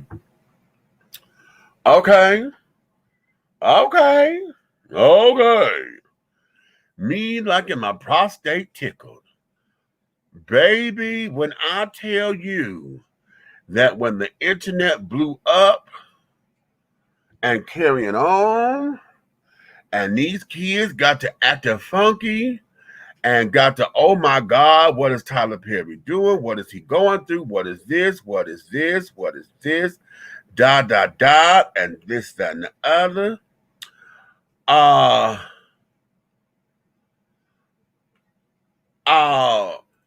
I was like, wait a minute. The bigger question for me became, why is it that male sexuality is always in question? Why is it that when a man wants to experiment with his body, y'all have heard me say this many times on this show, that we as males, we have never been taught about our bodies. We have never been given the okay to explore. We have never been given the affirmation to experiment with our own bodies. And oftentimes, anytime that we do, it becomes a thing of question. And now his masculinity is always in question. His sense of sexual identity is always in question. And so here, we have something here that I thought was really that way. Because there's a few things in this particular piece. And I have not watched that whole episode. I'm going just by this particular, 25-second clip or whatever. Let's start with the obvious. Number one, you have a black male who he said he comes from a gay household because he got two dads. Okay. Well, I won't say a household. He just has two dads. Okay. He wears lace underwear or likes the feel of lace underwear. Okay. Now he said lace underwear. We ain't said panties. We said lace underwear because have y'all noticed men's underwear now? Men's underwear have gotten lace. They got these damn they got all this lace with garter belts and carrying on as underwear now. Okay. A little too much for me, and I'm very expressive. But when I started seeing that, I'm like, oh, wait a minute, wait. Are we pushing this envelope just a little too far, or what? Because I don't need you to make men's underwear like this, because hell, you already have the female edition. If I'm gonna wear it, then it's already available. But then maybe it's time, maybe it is time. So that men can feel a little bit more comfortable when they get order from the men's department and not have to go into the women's department to do it. You understand what I'm saying? So perhaps, maybe I'm a little, because of my upbringing, that could be possible. Okay. But we have here this dude saying all of this, and the world jumped on that because he was one who was able to be strong enough to say, this is who I am. I'm tired of saying the whole living in my truth, because to say, oh, he's living in his truth, usually when folks are saying that, they're trying to say that they're gay. That done became one of those little lines. It doesn't mean that, but every time, oh, you're living in your truth and blah, blah, blah, blah, blah, that there is starting to bother the hell up out of me, because it's becoming it's taking a political turn now, Oh, and you're living in your truth. Oh, happy. You say that now, and then now when I'm sitting up here trying to fight for my kids or say I want kids or trying to get a house or whatever, then it becomes an issue. But that's a whole nother issue. That's a whole nother story. But we have here these particular things, and the world jumped on it because now we have folks that sitting there saying that Hollywood is effeminizing black men.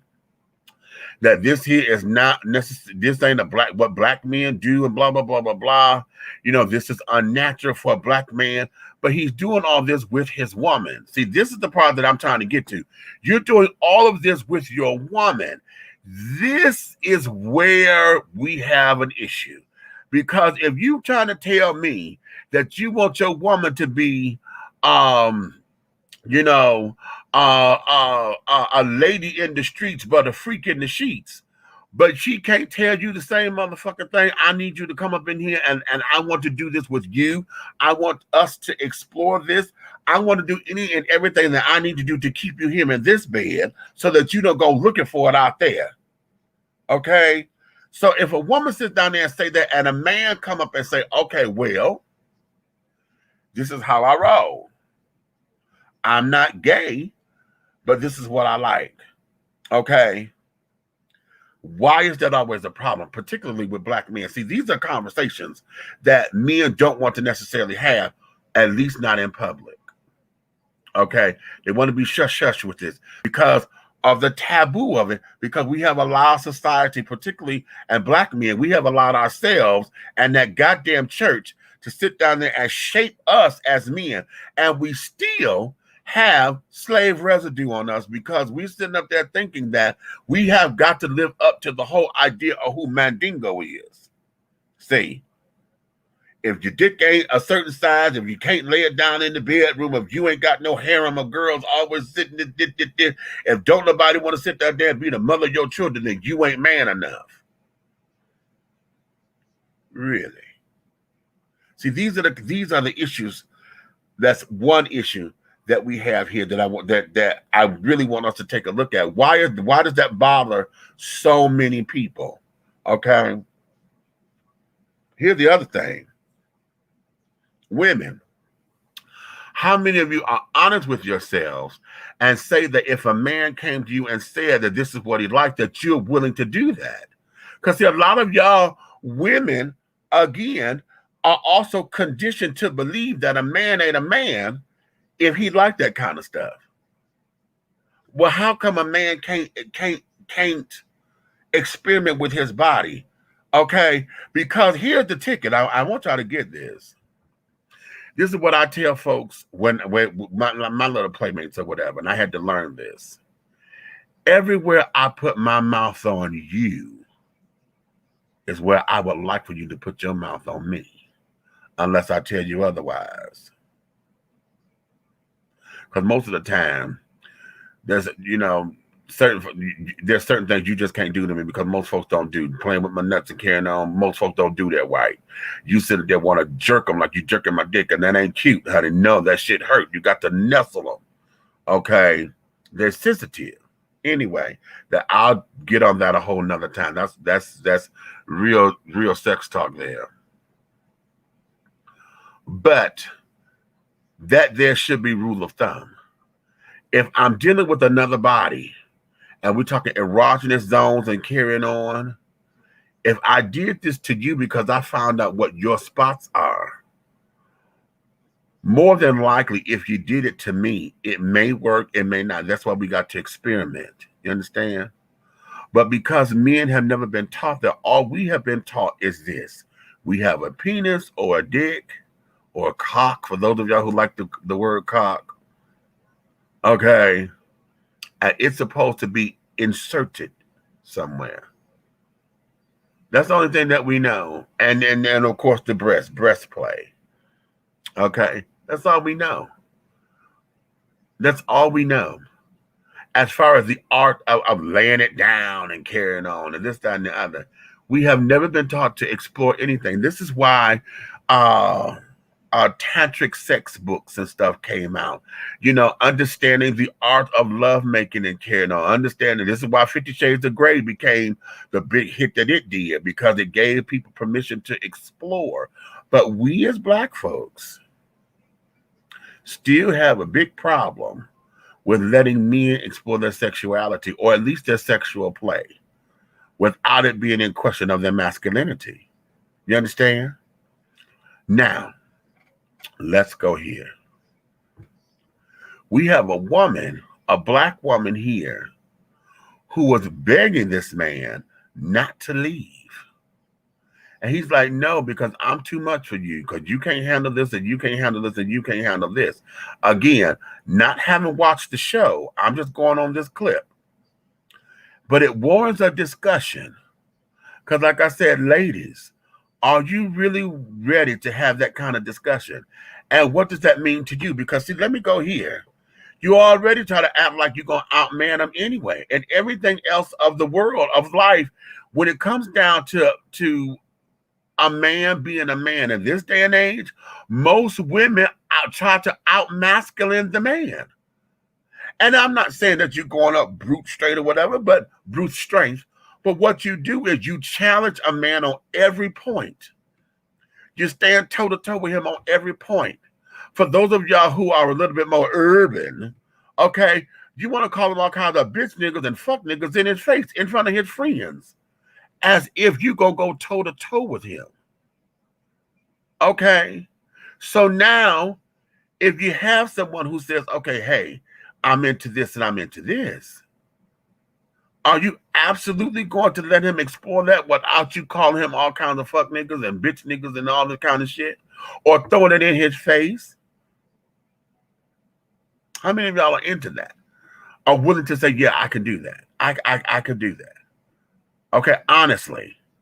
without it becoming some kind of thing, without you feeling different. How many women are willing to experiment with their man and let their man experiment? Because you always get mad when he wants you to experiment. How about that? See, you're willing to sit down there and say, oh, I did it for him. Well, he wants to bring in another woman into the bedroom and this, that, and the other. But you won't let him experiment on his own body and let you be the one he experiment with. You won't do that. But you will upset your whole integrity, knowing that you don't have any lesbian identity qualities or whatever. But because he wants a three-way, you wanted to let another bitch come into your house, into your bed, touch your body sexually. You willing to do that, but you won't explore his body with him and let him understand who he is. Really? Really?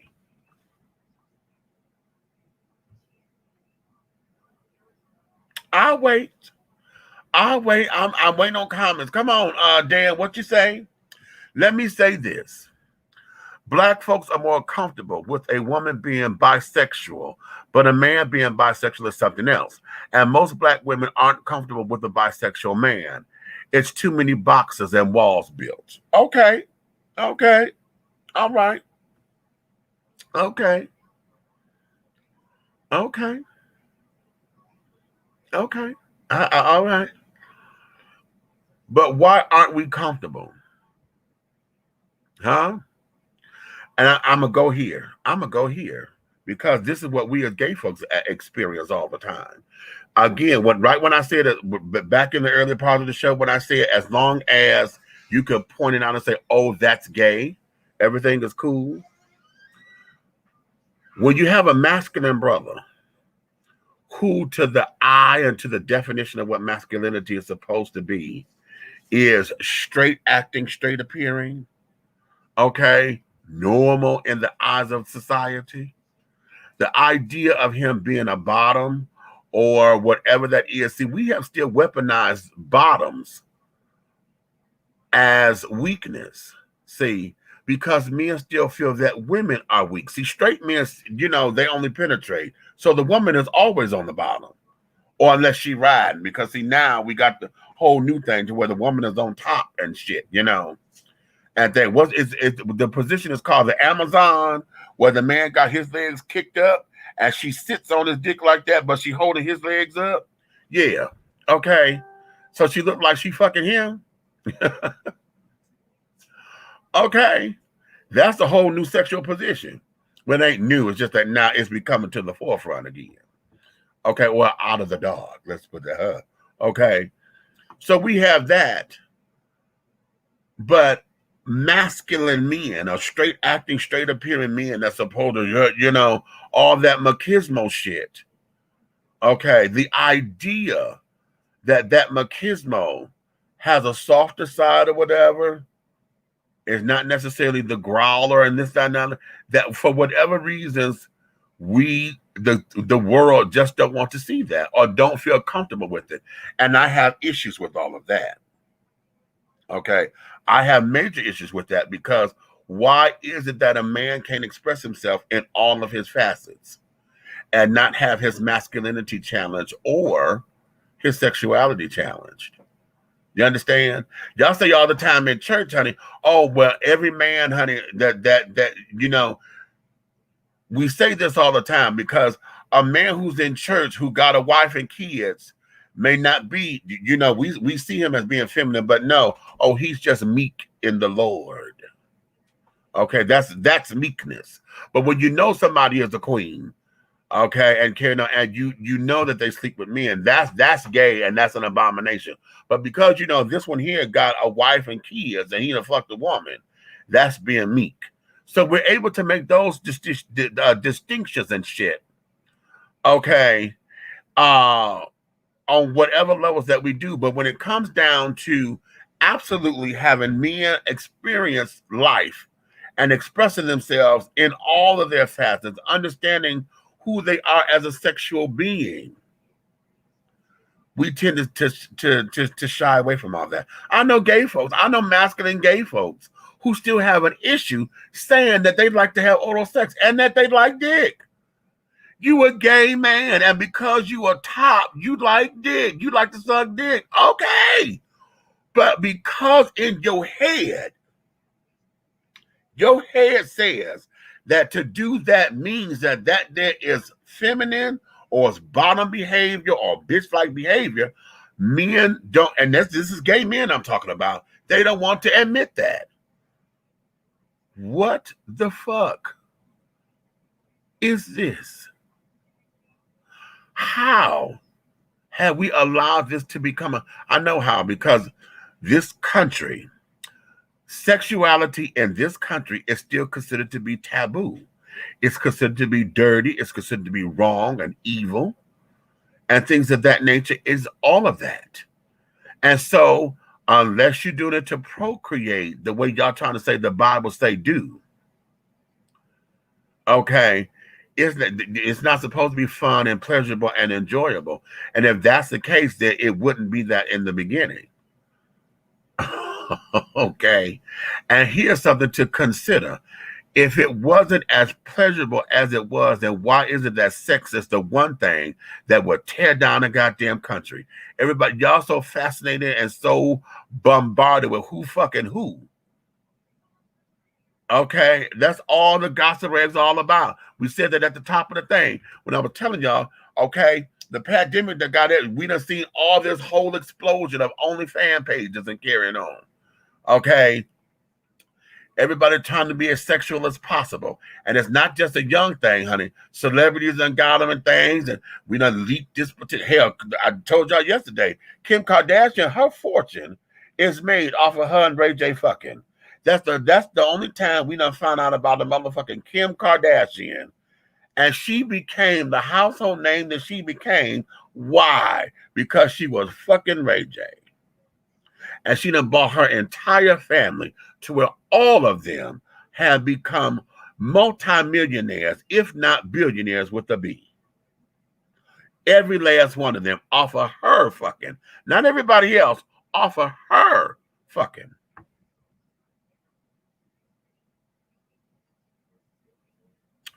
Yeah, okay. I've always said, I've always seen that as a double standard. Okay, all right. I'm gonna let that nestle. Y'all got anything else? Because see, again, pushing the Tyler Perry issue.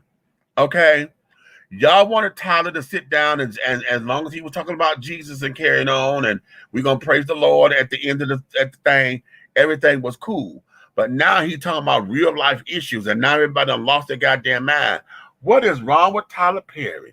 Oh my God, this man said he'd like to have his prostate tickled. It done became a whole issue over nothing. All about, I know what my body is. Ain't y'all telling that all the time, that can't nobody tell you about your body? Okay, can't nobody tell you about my body, how it is, about this, that, and the other. Now, how come men can't have that same mantra? This is my body. I know what I like. I've learned what I like. Men are scared. Men are so hateful with that. They're so hateful with and scared to experience some shit because we have allowed that if a man does this, then it means that. And it doesn't. Your body is designed to react to stimulus, honey. And some things you're going to like. Dan, what you got? Society and media allows women to be more sexually fluid compared to men. No. I'm going to put a caveat on that. Because what society has done, men have always been sexually fluid because they're the hoes. Men, we just said that at the top of the show. Men have been fucking everything. There's a man gonna be a man, honey. You know, we've allowed that. And as long as his desires are met, what we have allowed was women are able to satisfy him because of what we have allowed to be quote unquote masculine behavior. See, a man can sit down there and have a harem of women as long as he oral with her, okay, and her friends or his whole harem. That there is him being fluid because we have never been taught to understand our bodies. That's the key element here. We have never been taught to learn our bodies. Okay, which is how a boy listen, when Uncle so-and-so or your daddy take you to a hoe house because he's trying to get you your first piece, okay, as a rite of passage. The older, and there's always with somebody older, they sit down there and work you over. Why? Because they show you what it is that your body is supposed to feel when you're having a good time, right? But then as men, as we get older, we stop experimenting because we're told that this is only what men are supposed to do. So it's not necessarily about the fluidity of it. It is about understanding your body, because men have always been fluid. It's always been that they got umpteen people, doing X, Y, and Z. And hell, that's how come we got the gigolos and things. They done got paid for it. They done did this. That's why the culture is what it is. Hell, you see it on Twitter all the damn time, especially if he got a big old dick. If he over 8 inches, 9 or better, then honey, he done became the catch me out. Everybody bought him, so he knows about being fluid. He just don't know his body. Okay. Males are so limited in knowing and acknowledging what they like. Come on now. And it transfers to their female partners being just as oblivious about how to turn him on. Listen, how many of y'all watched Pose? Y'all watched Pose, that final season? And Billy Porter went home, and confronted the pastor, this, that, and the other. It's the scene where he went and the best friend, his former best friend, who married his former lover, and she knew that. She knew she was marrying a gay man. And she sat down at that motherfucking table and asked him to teach her how to please her man, because this was your former man.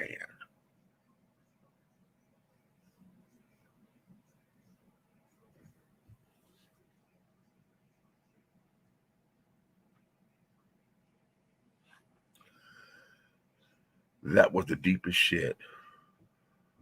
And it's something different. It's not like, we sit down with one another and we exchange, okay, girl, try this and try this. You know how we do with girl talk or whatever, or locker room talk.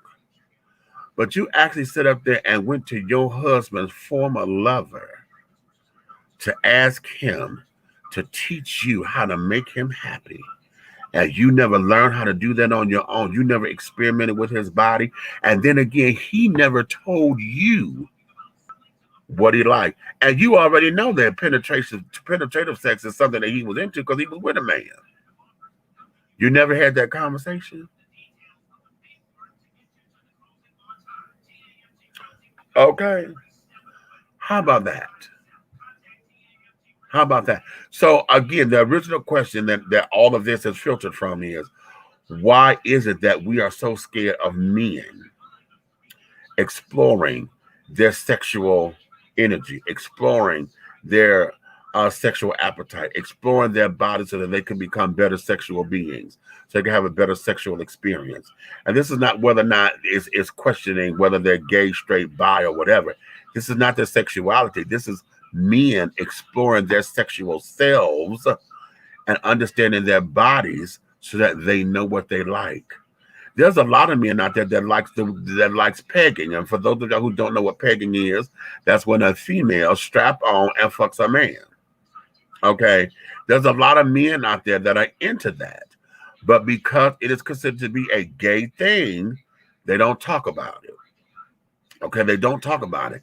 It is, and then you got those who are not strong enough, because you have those that will sit down there and say, throw it up in his face. Oh, well, that's why you was the bitch last night. Okay, and that kind of thing.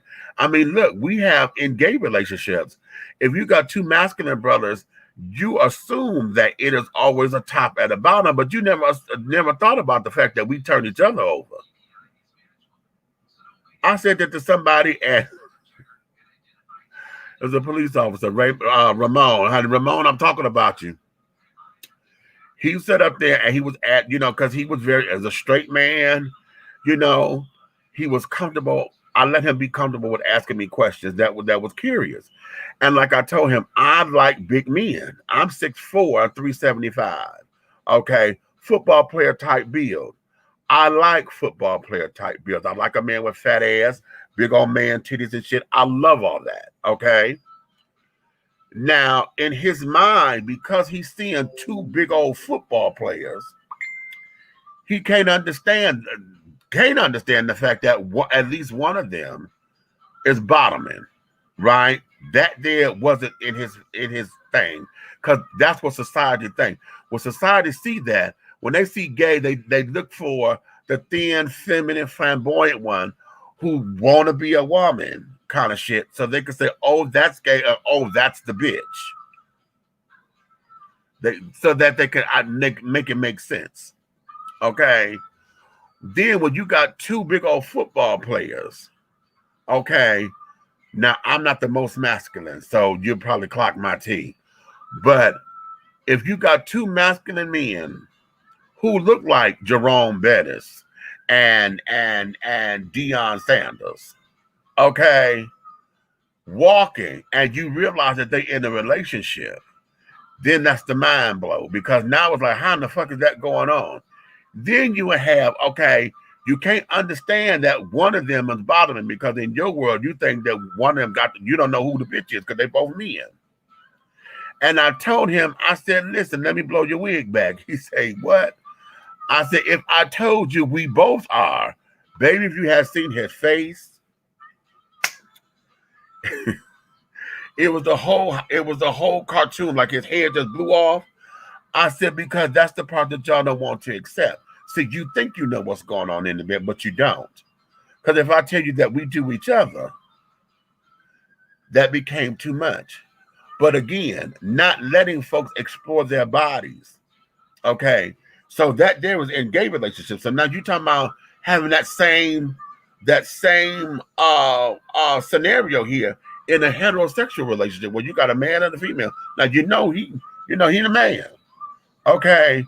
But if he has a relationship with his woman and they trust each other, and they said that they in this for the long haul, why is it wrong for him to experiment sexually with his wife in a way that they say, okay, this is us doing us, baby? Okay. Why are we not comfortable with that? Why is it that to have this kind of conversation, all of the power to the people children to sit down there and say that is a detriment to the Black community, because that's not about building families. If you don't shut the fuck up with that bullshit. Okay, Lanier, wait a minute, what you got? You say, at the sex shop I work at, help many straight couples who want to try pegging. Really? However, then 90% of the time, white couples, it's rare for a non-white couple to even entertain the idea. So it is, again, a racial divide in being open about sexual exploration. All right. I'm going to tell you, the first time that it came to me, I was watching Real Sex. And it was overseas. It was over in Germany, wherever it was. It was overseas somewhere. And they had this whole big old thing. It was like a sex club. And they would rent out the cabin and this, that, and the other. And child girlfriend had that motherfucker by his hair. And I think it was a whole idea of them switching roles, because she was fucking him like he was fucking her. And I was like, child, I howled. I was like, bitch, get it. Right? I fucking howled. Okay? Because it was just that exciting for me. Now, would I do that? I'm not sexually attracted to women like that. And I'm not sexually attracted to women. Okay, so that there would not be something that I would entertain. Okay. However, child, I welcome it. I welcome it for those who want to experiment with it, because if you agree to it, then it is what it is. You know, but why are we just so shameful or thinking that it's a shame to do? That there's the question. So, all right, let me do one more thing. I'm going to show y'all one more thing, and then I'm going to let y'all go, because I had this come across just before we were coming on the air.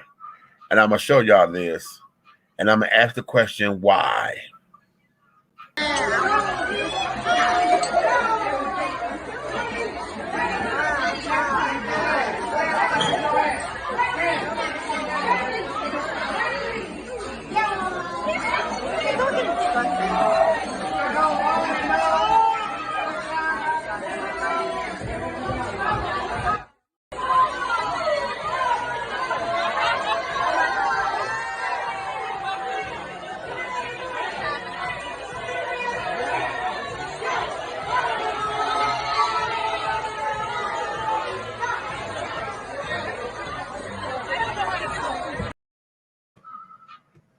Okay.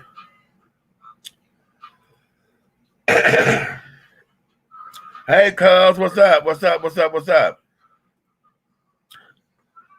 Now, I played that because y'all see that was a restaurant, right? That's a restaurant. What you say? What in the entire hell? Exactly. They had a restaurant. The people who are recording that are like, what the fuck is going on? Because this just came out of the blue. Here's my question to you. In this day and age where we have gotten so used to turning up, okay, and we so used to making sure we go viral, or making sure we doing something for the likes, or making sure this, that, and the other, okay, why do we feel that this kind of behavior is okay? Why do we feel like this kind of behavior is always representing the hood? Why do we feel that this kind of behavior is supposed to be tolerated by everybody simply because I'm being myself? Or we just doing it? We ain't hurt nobody. I'm just doing this, honey, because I'm out here with my girl. Why do we allow ourselves to make that the answer and the response versus sitting up there saying, that's kind of shit? If you were at the park, if they were in the parking lot, that's one thing, okay? Because we all had those moments of spontaneity. Okay, but you in a restaurant.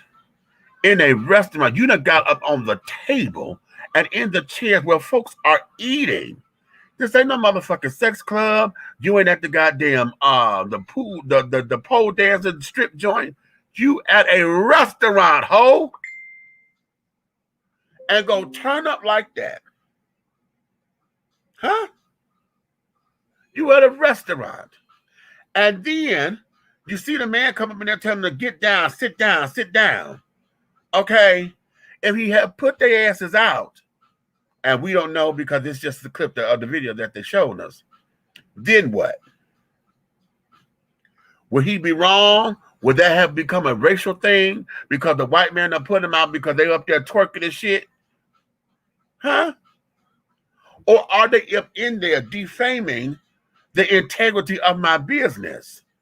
Bitch, we got folks up in here eating. Don't nobody want to see you twerking your motherfucking ass and your goddamn cooch in front of somebody eating.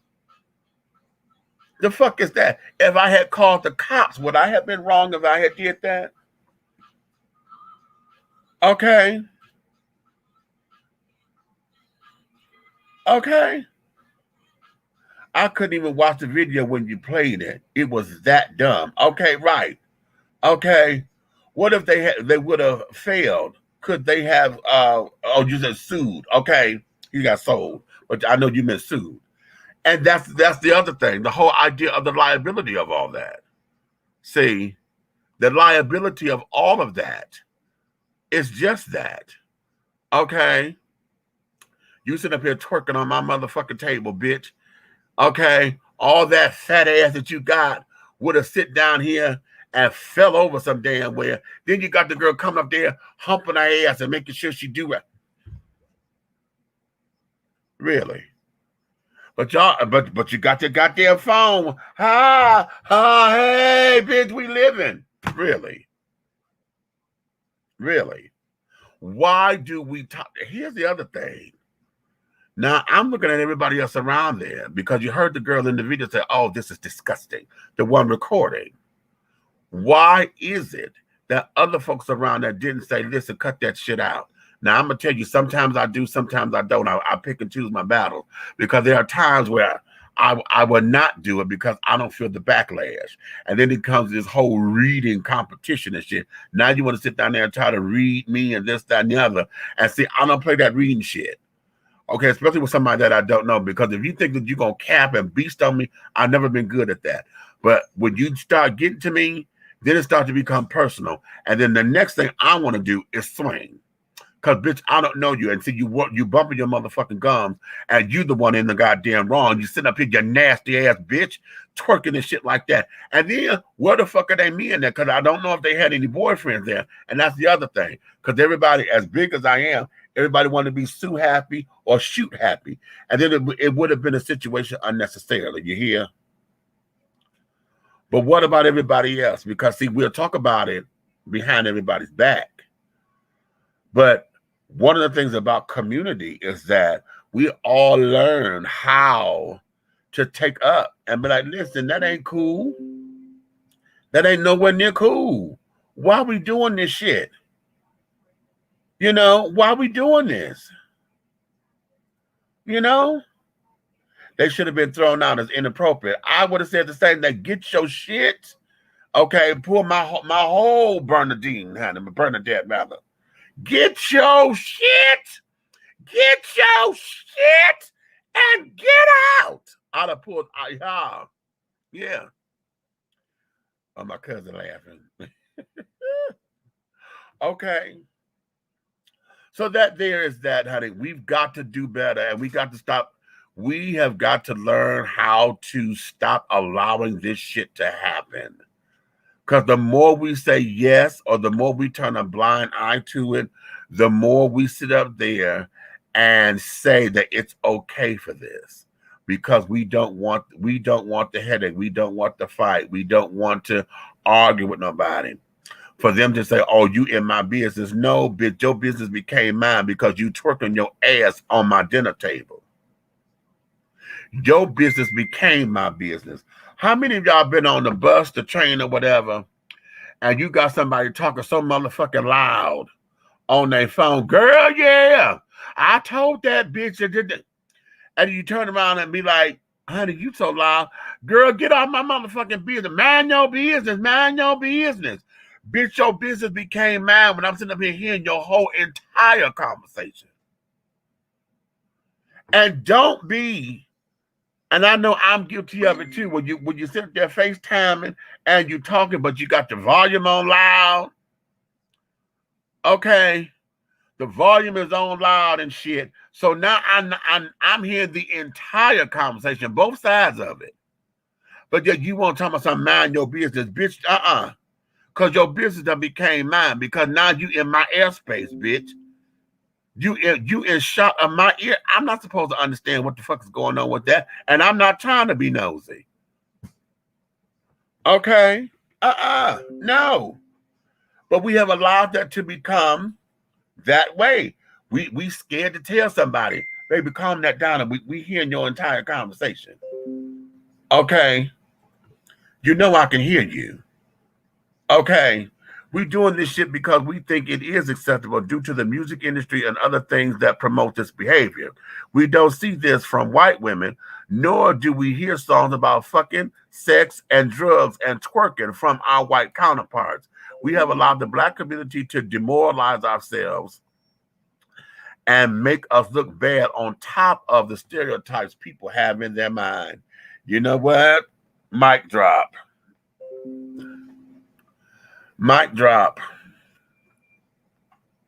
Right there. Right there.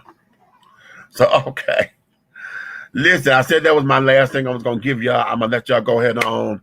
It's Saturday night. Whatever y'all got going on a Saturday night, honey, you got time to go get some shit done here on the East Coast, because we are on Eastern time. It is right after midnight, honey. So, you know, this is the witching hour. This is where the clubs are starting to get off the chain for those of y'all who are going out. If you're on the West Coast time, honey, y'all got 3 more hours before you get there. Okay?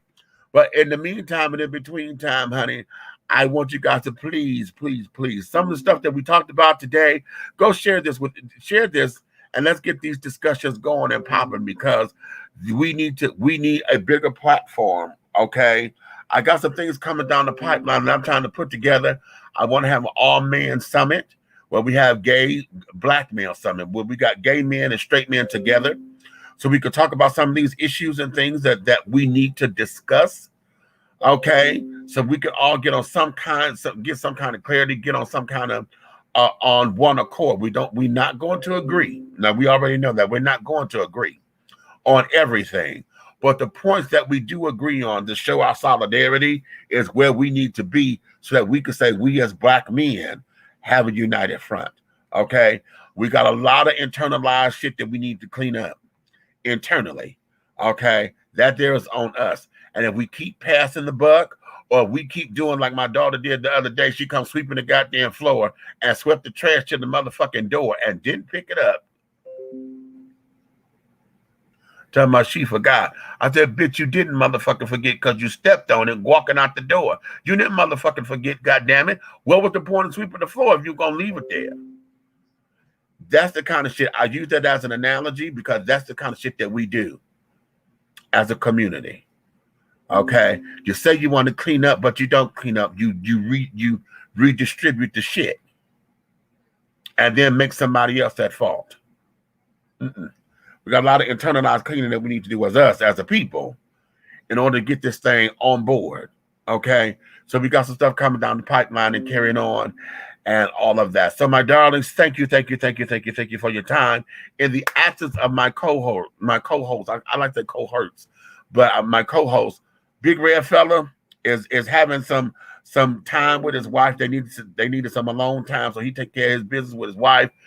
Nikki, y'all know she's in Philly right now. Her mom passed, and she's dealing with her family and getting those arrangements and stuff together. And so I need y'all to lift her up in prayer. And when I say praise, send up your praise reports. Send up your praise reports. So when praises go up, blessings come down. So send up your praise reports so that she and her family can get through this time, as best as possible. Y'all know I'm still going through the loss of my son and still dealing with that. And I know that's going to be a process. I have to let the process be the process, honey, because it's going to be what it is. It's just that I'm just trying to stay busy so that I don't get consumed. But I think I need to so that I can to come on the other side of it. So with that being said, you may finish all of your crumpets, my darling, because the tea has been dished. And you've been dishing tea, darlings, with Big Meats, honey. If you love me, tell a friend, baby. But if you hate me, you can tell all your motherfucking enemies. But do know this, one way, shape, style, form, or fashion, honey. Everything that we're doing over here will move forward, okay? If you're down here in Atlanta, come on down here. I'm going to play this commercial one more time because this is our new sponsor. Whether you are a resident or visiting the ATL, if you need to satisfy your soul and your hunger with some good old-fashioned scrumptious victuals, then head on over to Tara Boulevard and feast at the Country Kitchen Cuisine Buffet. The Country Kitchen Cuisine Buffet has a mouth-watering array of delicious delicacies that will tempt your tummy, tantalize your taste buds, and please your palates. All of our items on the buffet are made from scratch, just like Grandma used to make.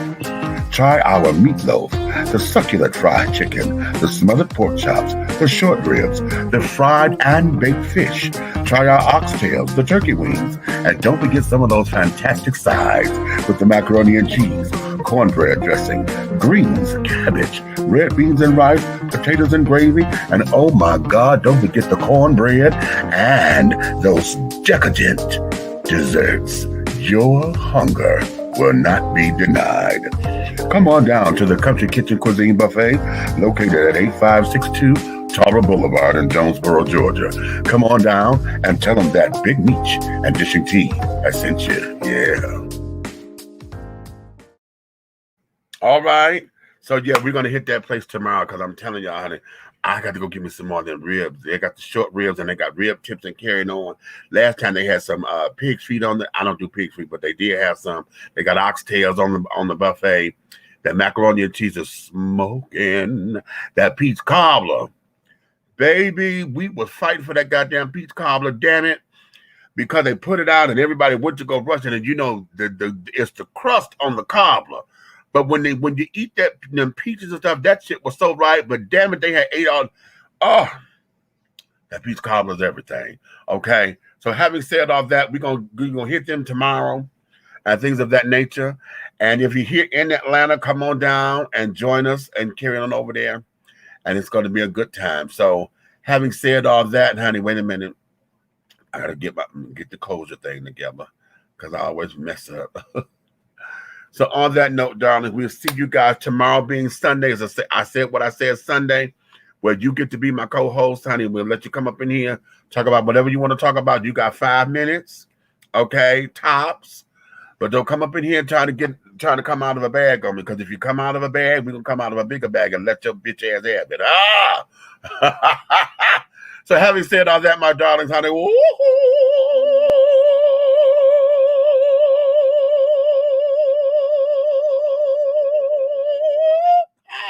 and scene.